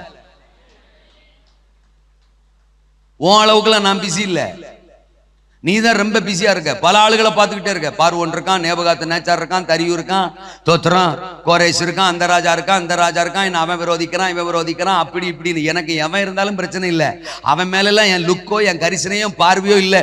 எனக்கான தானியேல் நீ எப்படி இருக்குங்கிறத மட்டும்தான் நான் பார்க்கிறேன். நீ இருக்கிற வரைக்கும் என் ராஜ்யம் ஜெயிச்சுக்கிட்டே தான் இருக்கும். உனக்கு விரோதமா உருவாக்கப்படும் எந்த ஆயுதமும் வாய்க்காதே போகும். நியாயத்தில் எழும்பும் எந்த நாவையும் நீ குற்ற படுத்துவாய். ஒன்றும் உன்னை சேத படுத்தாது. ஒரு வழியாய் வருகிறவன் 7 வழியாய் ஓடி போவான். ஏன்னா என் அழைப்பு ஓம் மேல, என் அபிஷேகம் ஓம் மேல, என் திட்டம் ஓம் மேல, என் தரிசனம் ஓம் மேல. அது ஜெயிக்கிற திட்டம், ஜெயிக்கிற தரிசனம், ஜெயிக்கிற அழைப்பு, ஜெயிக்கிற ஊழியம். ஆமென். சிறையிருப்பின் காலம்தான், சினம் கொள்வோரின் காலம்தான். மூன்றாவது நான் சொன்னேன், அது சிங்கக்கெபியின் காலம். தோத்தராம் 6:16 எதிரிகள் எல்லாம் சேர்ந்து தானியேல சிங்கக்கெபிக்குள்ளே தூக்கி போட்டாங்களாம். தோத்தராம். இந்த உலகத்துல எது வேணாலும் எங்க வேணாலும் நம்மளை தூக்கி போட முயற்சிக்கலாம். சத்துருக்களுடைய திட்டம் தானியேலை அழிச்சிடணும். தானியேலுக்குள்ள இருந்த தானியேலை அழிச்சிட்டா அவனுக்குள்ள இருக்கிற ஆவி அழிஞ்சிரும், அவனுக்குள்ள இருக்கிற உண்மை அழிஞ்சிரும், அவனுக்குள்ள இருக்கிற தரிசனம் அழிஞ்சிரும், சகலமா அழிஞ்சிடணும். பைபிள் சொல்லுது 1 பேதுரு 5:8 படிக்கிற, உங்கள் எதிராளியாகிய பிசாசானவன் எவனை விழுங்கலாமோ வென்று கெர்ச்சிக்கிற சிங்கம் போல வகை தேடி சுற்றி திரிகிறான். தோத்துறான். சிங்கம் போல சத்துரு நம்மளை அழிக்கிறதுக்கு சுற்றி திரிகிறானா இன்றைக்கும். தோத்துறான். சிங்கக்கெபிக்குள்ள தானியேல் அன்றைக்கு சிங்கக்கெபிக்குள்ள ஆண்டவர் விடல. 22ஆம் வசனம், சிங்கங்கள் என்னை சேதப்படுத்தாதபடிக்கு தேவன் தம்முடைய தூதனை அனுப்பி அவைகளின் வாயை. நான் ஒண்ணு சொல்றேன், அழைக்கப்பட்டவன் எங்க இருந்தாலும் அங்க அப்பா வருவாரு. நீங்க தேவர் ராஜ்யத்தின் பாத்திரம் அப்படிங்கிற பட்சத்துல யாரும் உங்களை தூக்கி போட்டாலும் சரி, இல்ல நீங்களா போய் படுத்துக்கிட்டாலும் சரி, சோதரா நீங்க இருக்கிற எந்த இடத்துக்கும் அவர் என்ன செய்வாரு? வருவாரு. இங்க தானியேல் 6ஆம் அதிகாரத்துல 16ஆம் வசனத்துல எதிரிகள் தானியேலை சிங்கக்கெபிக்குள்ள போட்டாங்க, சத்துருக்கள் சிங்கக்கெபிக்குள்ள போட்டாங்க. 1 ராஜாக்கள் 19ஆம் அதிகாரத்துல 9ஆம் வசனத்துல எலியாவே ஒரு கெபிக்குள்ள போய் உட்கார்ந்துக்கிட்டாரு. ஆமாவா? எலியாவை யார் போட்டா? எதிரிகளா போட்டாங்க? அவரா போய் உட்கார்ந்துக்கிட்டாரு. சூரச்செடிக்குள்ள இருந்தா கண்டுபிடிச்சிருய, இப்ப நான் கெபிக்குள்ள போய் உட்கார்ந்துக்கிறேன், இப்ப கண்டுபிடிங்க அப்போ.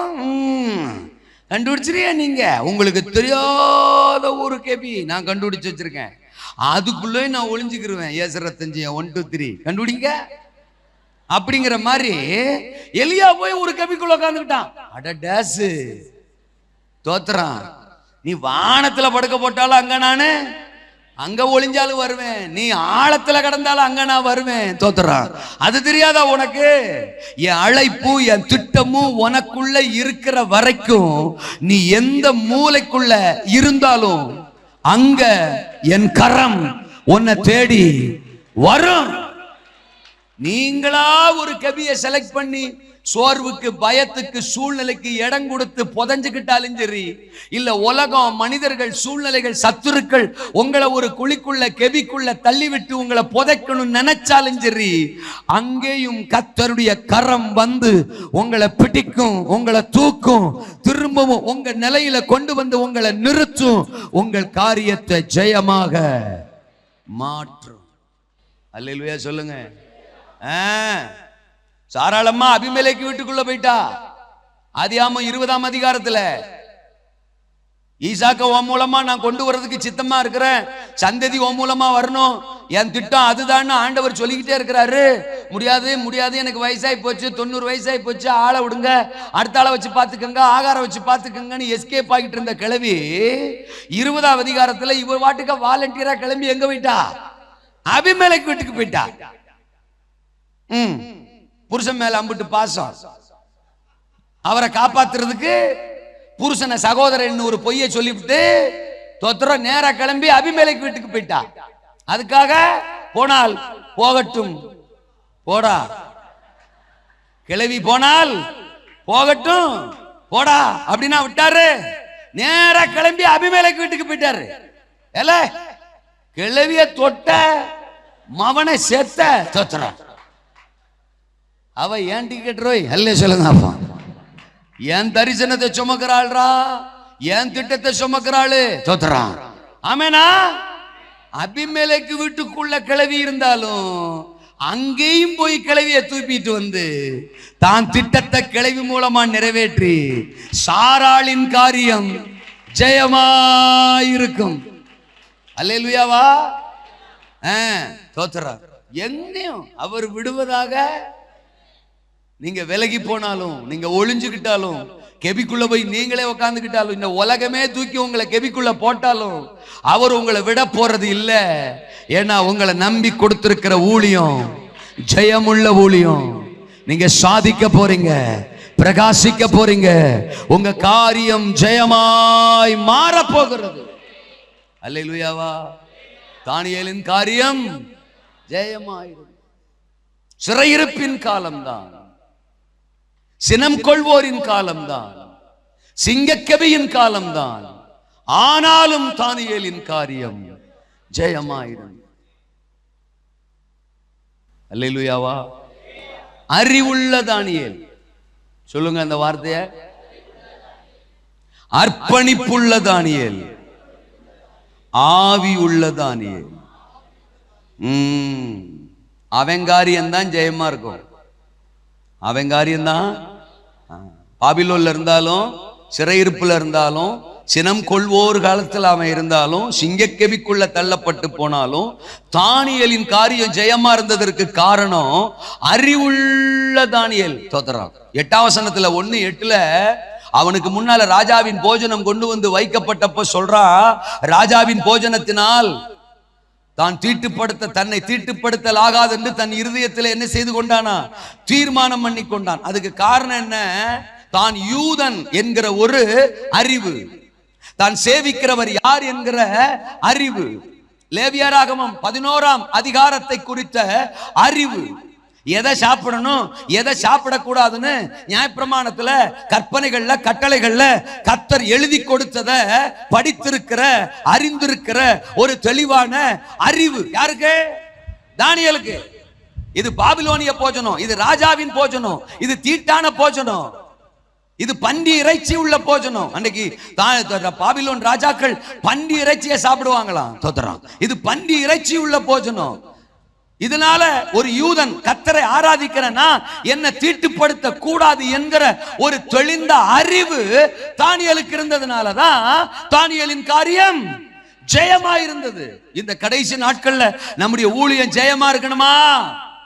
அறிவுள்ள தானியேலா நம்ம இருக்கணும். என்ன பேச்ச காணா? அல்லேலூயாவா. ஆமா. அது எப்படிங்க பைபிளை ஒரு முறை கூட படிக்காம பாஸ்டர் ஆகிறது? புரியாத புதிரா இருக்குங்க. ஒரு முறை கூட இன்னும் பைபிளை உருப்படியா படிச்சு முடிக்கல. ரெவரண்டே ஆயாச்சு, பிஷப்பே ஆயாச்சா, பிஷப்பே ஆயாச்சு. இன்னும் பைபிள் சப்ஜெக்ட் கூட தெரியல. என்ன பேச்ச காணா? அல்லேலூயாவா. உலகத்துல ஒரு டீ கடையில காப்பியாத்த போனா கூட தெரியுமான்னு கேட்கான். காப்பியாத்த தெரியுமா? எவ்வளவு காப்பி தூள் போடணும், எவ்வளவு ஜீனி போடணும், எவ்வளவு ஆத்தணும், தொத்துறான். இதெல்லாம் உனக்கு தெரியுமா? முன் அனுபவம் இருக்கா? அறிவு இருக்கான்றான். என்ன பேச்சக்கான? ஒரு வாட்ச்மேன் வேலைக்கு போனா தொத்துறான், அந்த வேலையை குறிச்ச அறிவு உனக்கு இருக்கான்னு கேட்கான். கல்யாணம் பண்றதுக்கு பொண்ணு தேடி போனா மாப்பிள்ளைக்கு அறிவு இருக்கா? குடும்பத்தை வச்சு காப்பாத்துவாரா? பிள்ளைய காப்பாத்துவாரா? பிள்ளைய நல்லா பாத்துக்குவாரா? அப்படின்னா என்ன அர்த்தம்? குடும்பம் நடத்துறதுக்கான சொல்லுங்கண்ணே அறிவு இருக்கான்னு. உலகத்துல என்னென்னமோ விஷயத்துக்கு அறிவு இருக்கான்னு கேட்கும்போது, தேவர் ராஜ்யத்தின் பணியை செய்யறோம், தொத்துறோம், ஆத்துமாக்களை கட்டவிழ்க்கிறோம், பிசாசின் ராஜ்யத்தை எதிர்க்கிறோம், பல ஆயிரங்களை விடுதலையாக்கி பரலோகத்துக்கு நேரா வழி நடத்துறோம். அதுக்கு வேணுமா இல்லையா? என்னது? என் ஜனங்கள் அறிவில்லாமினால் ஓசியா அவன் தோத்துறான். 6 நாளா 4 6 6 நாள் தோத்துறான். குழப்புறாங்களே 4 6 அல்ல சொல்லுங்க. அப்போ ஆமா, என் ஜனங்கள் அறிவில்லாமினால் ஆசாரியன் அறிவை தேடுவாங்களா, வேதத்தை தேடுவாங்களா? தோத்துறான். அல்லேலூயாவா. அன்னைக்கெல்லாம் பைபிள் காலேஜுக்கு போகும்போது தோத்துறோம், இன்டர்வியூ வச்சு எடுப்பாங்க. எங்களை பைபிள் காலேஜுக்குள்ள போகணும்னாலே இன்டர்வியூ வச்சு எடுப்பாங்க. தோத்துறோம். நான்லாம் 3 மணி 3:30 மணிக்கு தான் உள்ள போனேன். தோத்துறோம். காலையில 9 மணிக்கு கியூல நின்னாலே 3:30 மணிக்கு தான் உள்ள போறேன். தோத்துறோம். அங்க ஃபேக்கல்டி உட்கார்ந்து இருக்கு, கேட்டாக கேள்வி, ஆளாளுக்கு ஒரு கேள்வி கேட்பாங்க. தோத்துறோம். இவருக்கு பதில் சொல்றதுக்குள்ள அவர் கேட்பாரு, அவருக்கு பதில் சொல்றதுக்குள்ள இவர் கேட்பாரு. கடைசியில் ஒருத்தர் ரிஜெக்டட் அப்படிம்பாரு. பரிதாம போகும்போது பரவசமா போவோம். பல் காலேஜுக்கு வந்திருக்கோம்டா, வெளில வரும்போது பரிதாமமா வருவான் ஒவ்வொருத்தனும். தோத்துறான், ரிஜெக்டட் ரிஜெக்டட், தோத்துறான். இருக்கீங்களா? ஆனா இன்னைக்கு ரட்சிப்பிற்கான் கூட கேட்கறது இல்ல. வா வா வா வா அப்படின்னு தோத்துறான். அப்படின்னாலுமே பைபிள் காலேஜ்ல ஆள் இல்ல. எவ்வளவு மோசமா போயிட்டு இருக்கு பாருங்க. தேவனுடைய ராஜ்யமா அது? தோத்துறோம். பைபிள் படிக்கிறது இல்ல, வேதத்துக்கு நேரம் கொடுக்கறது இல்ல, பைபிளை மெடிடேட் பண்றது இல்ல. தோத்துறோம். ஒரு யோசேப்பு ஸ்டோரி உருப்படியா தெரியல. எங்க சொல்லு அப்படின்னா, ஆமா அவர் யாக்கோபுக்கு குமாரன். ஆரம்பம் சூப்பரா தான் இருக்கும். தோத்துறோம். அவருக்கு தான் மரியாதை பொண்ணு பார்த்தாங்க, சோலி முடிஞ்சு. அல்லேலூயா. யாக்கோபுக்கு குமாரனா, ரூபனுக்கு தம்பியா, மரியாதை அவருக்கு தான் பொண்ணு பார்த்தாங்களாம். ரெண்டு பேரும் சேர்ந்துதான் தோத்துறான் பெத்லகேமுக்கு போனாங்களாம். அல்லே சொல்லுங்க. உன்னெல்லாம் உசுரோட வச்சிருக்கிறாரு பாரு. அல்லேலூயா. ஆமேனா? தோத்துறான். வேதத்தை பற்றின சத்தியத்தை பற்றி, என்னுடைய அழைப்பை பற்றிய அறிவு, நான் யாருங்கிற அறிவு, நான் ஆராதிக்கிறவர் யார் என்கிற அறிவு, ஊழியத்தை பற்றின அறிவு இருக்கிறீங்களா? அல்லேலூயாவா. இன்னைக்கு எல்லாம் சொல்ல முடியாதுங்க. சான்ஸ் இல்ல, வாய்ப்பு இல்ல, வளர்த்து கொள்வதற்கெல்லாம் சாதகம் இல்லெல்லாம் சொல்ல முடியாது. பிதாக்கள்லாம் அதற்கு வாய்ப்புகள் இல்லாத காலத்துல கூட அவங்க சத்தியத்திலையும் வசனத்திலையும் தேவ உறவிலையும் அறிவிலையும் வளர்ந்து தெளிவுள்ளவர்களா இருந்தாங்க. இன்னைக்கு எத்தனையோ சாத்தியக்கூறுகளை கர்த்தர் நமக்கு உண்டு பண்ணி கொடுத்திருக்கிறாரு.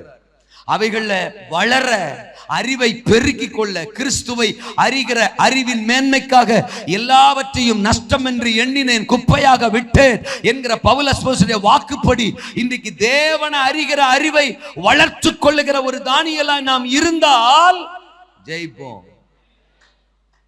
ஒண்ணும் இல்ல, நல்ல பைபிள் படிங்க. ஆமென் சொல்லுங்க. நேரம் ஒதுக்கி படிங்க, பைபிளை தியானம் பண்ணுங்க, பகல் பைபிளை பகுத்து ஆராய்ந்து கர்த்தர் உங்களுக்கு சொல்லுகிற வார்த்தைகளுக்கு காத்துருங்க. உங்க கூட பேச அவர் என்றைக்கும் ஆயத்தமா இருக்கிறார். இன்னொருத்தர் பிரசங்கத்தை எழுதி வச்சிருக்கிற தோத்திரம் புத்தகத்திலிருந்து ரெடியாக்கிட்டு போய் பலிபீடத்துல நிக்காதீங்க. தோத்திரம் இருக்கீங்களா? உங்க பிள்ளைகளுக்கு சோற தோத்திரம் நீங்க கொடுங்க. பக்கத்து வீட்டு சோற களவாண்டு கொடுக்கணும்னு யோசிக்காதீங்க. அல்லையில சொல்லுங்க. அப்பா சில சமயங்கள் அடுத்தவங்க பிரசங்கங்களை நம்ம பயன்படுத்தல, தவறுன்னு நான் சொல்ல மாட்டேன். நாமும் கற்றுக்கொள்ளுகிறோம், அதுவும் கர்த்தருடைய வார்த்தை தான். அதிலிருந்து நம்ம குறிப்புகளை எடுத்துக்கொள்வதோ, நம்ம கற்றுக்கொண்டதை நம்முடைய பிள்ளைகளுக்கு பிரசங்கிப்பதோ தவறு இல்லை. ஆனா அதுவே வழக்கமாக்கி கொள்ளக்கூடாது. நாம் அமர்ந்திருந்தால், நாம் காத்திருந்தால், நாம் வேதத்துக்கு நேரம் செலவழித்தால், நம்ம கூட கர்த்தர் பேச, நமக்கு காரியங்களை கற்றுக் கொடுக்க அவர் நமக்கும் உண்மையுள்ளவராய் ஆயத்தமானவராய் இருக்கிறார். நான் ஒண்ணு சொல்றேன், சோம்பேறி சபை ஒரு நாளும் வளராது. சோம்பேறி ஊழியக்காரன் ஒரு நாளும் வளர மாட்டான், வளர்ச்சியா பார்க்க மாட்டான், அவன் காரியம் ஜெயமா இருக்காது. பள்ளிக்கூடத்துல பாடத்துல கவனம் செலுத்துறவன் தோத்திரம், ஹோம்வொர்க்கை உருப்படியா பண்றவன் தோத்திரம், கொடுக்கிற வேலையை கரெக்டா செய்யறவன் தோத்திரம், அவன் தான் நல்ல மார்க் எடுப்பான், நல்ல நிலைக்கு வருவான். கட்டடிக்கிறவனும் தோத்திரம், ஆமா, கமெண்ட் அடிக்கிறவனும், குறை சொல்றவனும், விளையாட்டுல கவனம் செலுத்துறவனும், கவனத்தை வேற காரியத்துல திருப்புறவனும் சாதிக்கிறதுக்கோ எழும்புறதுக்கோ பிரகாசிக்கிறதுக்கோ வாய்ப்பு இல்ல. என்ன பேச்ச காணா? தோத்திரா. அடுத்த ஆள் பிரசங்கத்தை முழுசா போட்டா கூட பரவாயில்ல, தோத்திரா. அதுல ஒத்த நிமிஷமா வெட்டுறது. அதுக்கு முன்னால என்ன பேசினாரு, பின்னால ஏச பேசினாரு, எதுக்காக இதை சொன்னார், இந்த உதாரணம் எதுக்காக சொல்லப்பட்டுச்சு, அதெல்லாம் கிடையாது. தோத்திரம். அதை வெட்டி வெட்டி வெட்டி வெட்டி போட்டு ஆக மொத்தம் நாங்க 1.5 மணி நேரம் உசுரை கொடுத்து பிரசங்கம் பண்ணிருப்போம். ஆனா அதே பிரசங்கத்தை யூடியூப்ல போட்டு வாழ்க வளமுடன். தேவ சமூகத்துல காத்திருக்கவும், கற்றுக்கொள்ளவும், விட்டு கொடுக்கவும், அறிவை பெருக்கிக் கொள்ளவும் அர்ப்பணியுங்கள். ஒரு தானியேலை போல உங்கள் காரியம் ஜெயமாய். இரண்டாவது நான் சொன்னேன், அர்ப்பணிப்புள்ள தானியேல். அதே 8வது வசனத்துல, ராஜாவின் போஜனத்தினால் தன்னை திட்டுப்படுத்தல் ஆகாதென்று தானியேல் தனக்குள்ளே தீர்மானம் பண்ணி கொண்டான். நல்ல சொல்லுங்க. அப்போ அர்ப்பணிப்பு. நான் அப்படித்தான் வாழுவேன். சத்தியத்துக்கு என்ன அர்ப்பணிப்பேன், பரிசுத்தத்துக்கு என்ன அர்ப்பணிப்பேன், அசுத்தத்துக்கு நான் இடம் கொடுக்க மாட்டேன். நான் தேவனுடைய பிள்ளை, நான் அழைக்கப்பட்டவன். என்ன நம்பி ஒரு உத்தரவாதத்தை கொடுத்திருக்கிறார், ஒரு ஊழியத்தை கொடுத்திருக்கிறார், ஒரு சபையை கொடுத்திருக்கிறார், ஒரு மந்தையை கொடுத்திருக்கிறார். மற்றவர்களுக்கு பிரசங்கிக்கிற நான் தானே ஆகாதவனாய் போகாதபடிக்கு என் சரீரத்தை ஒடுக்கி நான் என்னை கீழ்ப்படுத்துகிறேன். மற்றவர்களுக்கு நான் முன்மாதிரியாய் வாழ வேண்டிய பாத்திரம். நான் பிரசங்கிப்பதற்கு இரண்டாவது, வாழ்வது முதலாவது. வார்த்தை இரண்டாவது, என் வாழ்க்கை முதலாவது. நான் வாழ்றதான் பிரசங்கம் பண்ணணும் அப்படின்னு ஒரு தீர்மானம், ஒரு பிரதிஷ்டை, ஒரு அர்ப்பணிப்பு. இன்னைக்கு பிரதிஷ்டையே காணோம், பிரதிஷ்டையின் வாழ்க்கையே காணோம். அர்ப்பணிப்பை காணோம். தானியேல் அன்றைக்கு பரிசுத்தத்துக்கு தன்னை அர்ப்பணித்தார். அசுத்தத்தை தொடமாட்டேன்னு தன்னை அர்ப்பணித்தார். அது மட்டுமா? 6ஆம் அதிகாரம் 10ஆம் வசனத்துல பத்திரத்துக்கு கையெழுத்து ராஜா போட்டார்னு அறிந்த போதிலும், நான் ஜெபம் பண்ணா என்ன தூக்கி சிங்கக்கவியில போட்டுருவாங்க தெரிந்த போதிலும், தனக்கு முன்னால மரணம் இருக்கிறது என்பதை அறிந்திருந்த போதிலும் நான் ஜெபிப்பேன். ஜெபிப்பதுதான் என் லைஃப், ஜெபிப்பது என் சுவாசம், ஜெபிப்பது என் உயிர் மூச்சு, ஜெபிப்பதுதான் என் வாழ்க்கை, அது என் பிரதிஷ்டை. அது இல்லாம என்னால வாழ முடியாது. சோறு இல்லாம கூட இருந்துருவேன் 3 வேளை. ஆனா 3 வேளை நான் ஜெபம் பண்ணாம இருக்க மாட்டேன். நீ சட்டம் போடனா போட்டு போ, என்ன சிங்க கபில போட்டா போட்டு போ, சிங்க என்ன சாப்பிடுதா சாப்பிட்டு போட்டும், நான் சாகிற வரைக்கும் ஜெபத்தை நிறுத்த மாட்டேன்னு ஜெபத்துக்கு தன்னை அர்ப்பணித்தவர் தானியேல். அல்லேலூயாவா. ஒவ்வொன்றுக்கும் நம்மை அர்ப்பணிப்போம். அர்ப்பணிப்புள்ள தானியேல்களை இன்றைக்கு பரலோகம் எதிர்பார்க்கிறது. கடைசியா நான் முடிக்கிறேன். ஆவியுள்ள தானியேல். அல்லேலூயாவா. 3ஆம் அதிகாரமா தோத்திரம் தானியேல். ஆமா 6ஆம் அதிகாரம் 3ஆம் வசனம் சொல்லுது. தோத்திரம் தானியேலுக்குள்ள என்ன ஆவி இருந்துச்சா? விசேஷித்த ஆவி இருந்துச்சான். 4ஆம் அதிகாரம் 8ஆம் வசனம், 4ஆம் அதிகாரம் 18ஆம் வசனத்துல படிக்கிறோம். பரிசுத்த தேவர்களின் ஆவி தானியேலுக்குள்ள என்ன செய்ததா? இருந்துச்சாம். ஆவி உள்ள தானியேல். தானியேல் புத்தகத்தை நான் 3ஆ பிரிக்கிறேன். தோத்திரம். ஆமா, அதாவது தானியேலுக்குள்ள இருந்த ஆவி 3 விதமான ஆவி. சோத்திரம். ஒன்று மறைபொருள்களை வெளிப்படுத்துகிற ஆவி. சொல்லுங்களேன் எல்லாரும் சத்தமா சத்தமா. இரண்டாவது மன்றாடி ஜெபிக்கிற ஆவி. சொல்லுங்களேன், மன்றாடி ஜெபிக்கிற ஆவி. மூன்றாவது மகிமையான தரிசனம் காண்கிற ஆவி. சொல்லுங்க, மகிமையான தரிசனங்களை காண்கிற ஆவி. இதுதான் தானியேலுக்குள்ள இருந்த விசேஷித்த ஆவி. 1ஆம் அதிகாரத்திலிருந்து 7ஆம் அதிகாரம் வரைக்கும் நீங்க பாத்தீங்கன்னா மறைபொருள்களை வெளிப்படுத்துகிற ஆவி தானியேலுக்குள்ள இருக்கிறத நம்ம பார்க்க முடியும். தோத்திரம். நேபுகாத் நேச்சார் காலத்துல, அவன் குமாரனுடைய காலத்துல மறைவான காரியங்களை, அவங்க கண்ட சொப்பனங்களை, மறைபொருள்களை வெளிப்படுத்தி காட்டுகிற ஒரு விசேஷித்த ஆவி தானியேலுக்குள்ள என்ன செய்ததான் இருந்துச்சான். 10ஆவது அதிகாரம் 11ஆம் அதிகாரம் படிச்சீங்கன்னா தோத்திரம். ஆமா, அதாவது தானியேல் 9ஆம் அதிகாரம் 10ஆம் அதிகாரம், அந்த 2 அதிகாரத்தை நீங்க படிச்சீங்கன்னா தானியேலுடைய மன்றாட்டு ஜெபத்தை குறித்து அங்க பார்க்கலாம். தேவ ஜனங்களுக்காக, யூத மக்களுக்காக தேவ சமூகத்துல திறப்புல நின்று மன்றாடி உபவாசிச்சு துக்கித்து அழுது தானியேல் ஜெபிச்ச ஒரு மன்றாட்டின் ஜெப ஆவி தானியேலுக்குள் இருந்தது அந்த அதிகாரங்கள் சொல்லுது. தோத்திரம். அதே தானியேல்ல தோத்திரம் நீங்க 8ஆவது அதிகாரம் 11ஆம் அதிகாரம் 12ஆம் அதிகாரம் எல்லாம் படிச்சீங்கன்னா மகிமையான தரிசனங்கள், எதிர்காலத்துல ஃபியூச்சர்ல நடக்க போகிற மகிமையான வெளிப்பாடுகளை, தரிசனங்களை தேவனிடத்திலிருந்து பெற்றுக்கொள்ளுகிற ஒரு விசேஷித்த ஆவி தானியேலுக்குள் இருந்ததை நம்ம பார்க்கலாம். ஆண்டவர் இன்னைக்கு சொல்றார், இது தோத்திரம் சத்துருக்கள் நிறைந்த காலம்தான், சினம் கொள்ளுகிறவர்களின் காலம்தான், சிறையிருப்புகளின் காலம்தான், சிங்க கெபிக்குள்ள சபைய தள்ள நினைப்போரின் காலம்தான். ஆனால் தானியேலுக்குள்ள இருந்த மாதிரி ஒரு விசேஷித்த ஆவிய தேவன் இந்த சாயங்கால நேரம் நமக்குள்ள வைக்க விரும்புகிறார். நமக்குள்ள வைக்க விரும்புகிறார். மறைபொருள்களை வெளிப்படுத்தி காட்டுகிற ஆவிய வைக்க விரும்புகிறார். மன்றாடி இன்னும் பாரப்பட்டு ஜெபிக்கிற, துறப்பிலே நிற்கிற, கதறுகிற ஆவிய நமக்குள்ள வைக்க கர்த்தர் விரும்புகிறாரு. மகிமையான தரிசனங்களை தேவனிடத்திலிருந்து பெற்று சபைக்குள்ளும் சமுதாயத்துக்குள்ளும் கடத்துகிற ஒரு தானியேலின் விசேஷித்த ஆவிய கர்த்தர் நமக்குள்ள வைக்க விரும்புகிறாரு. சபையின் காரியம், ஊழியத்தின் காரியம் ஜெயமாயிருக்கும்.